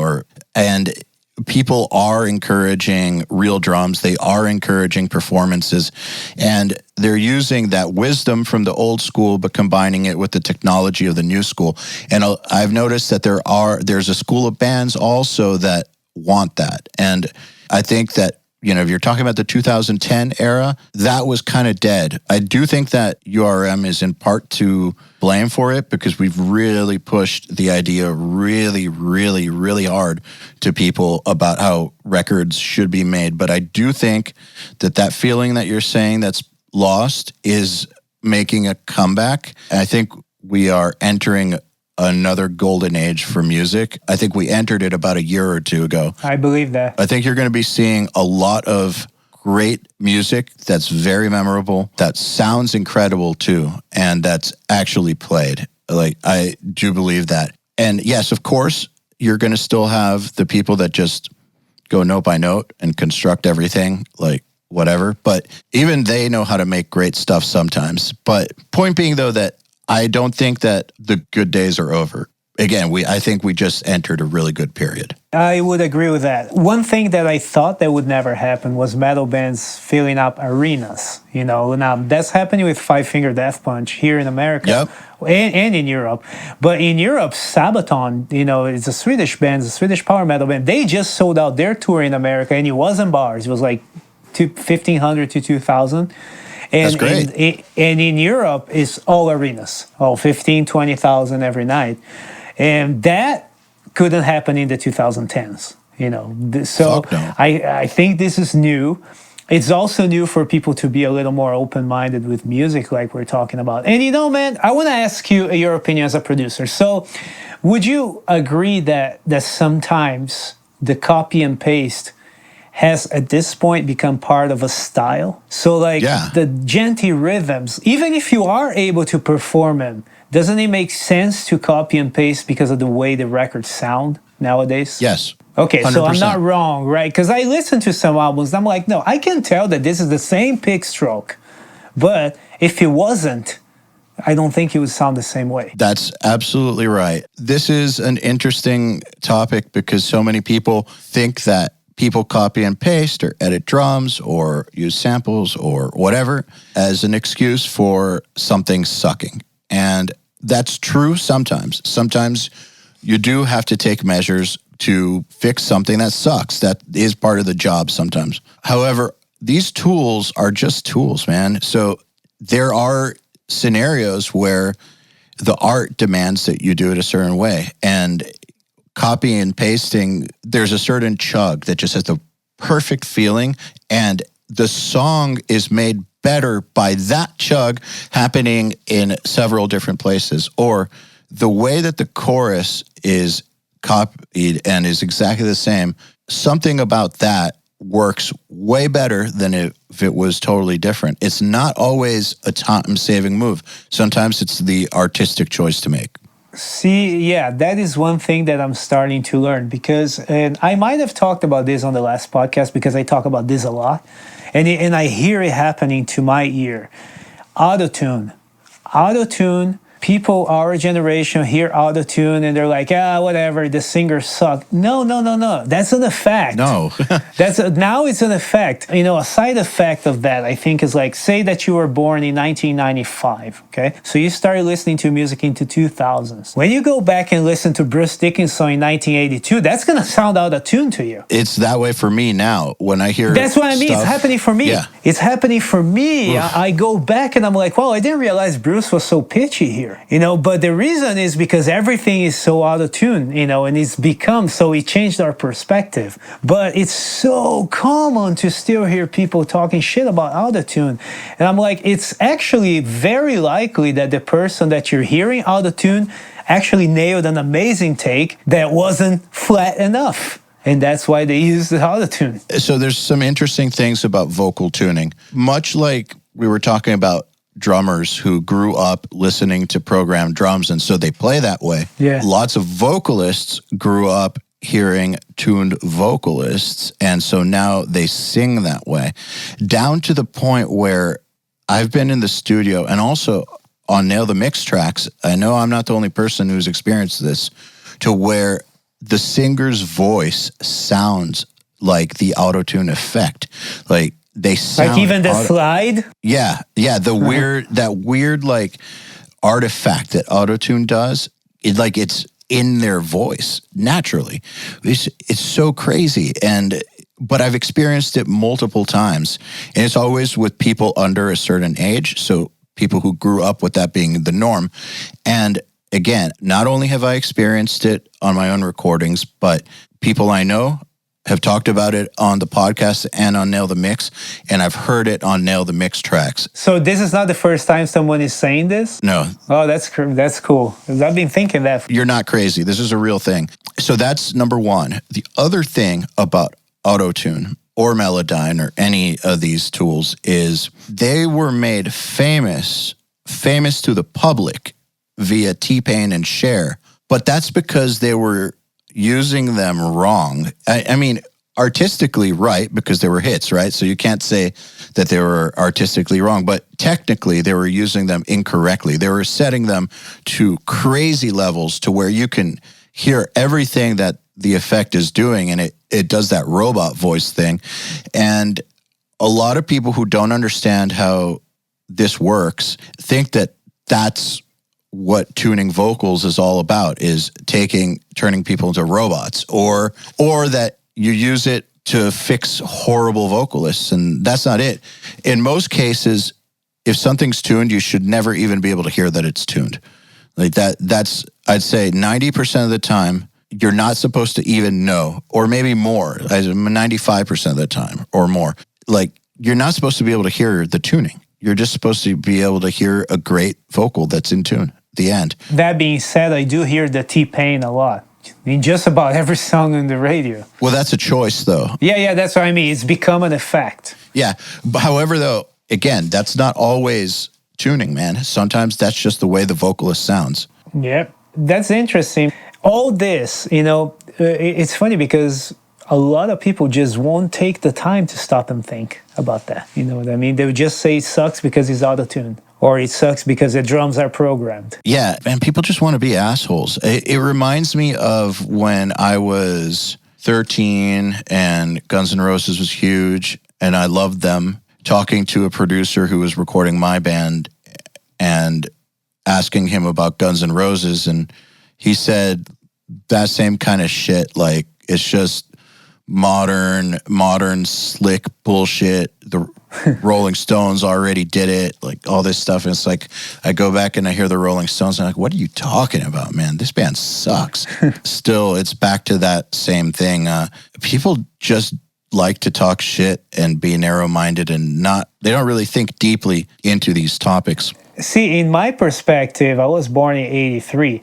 To think that someone at one point in time thought of Guns N' Roses as slick bullshit, I can't see it. I see that I think their records are very imperfect, and I always did. Yeah.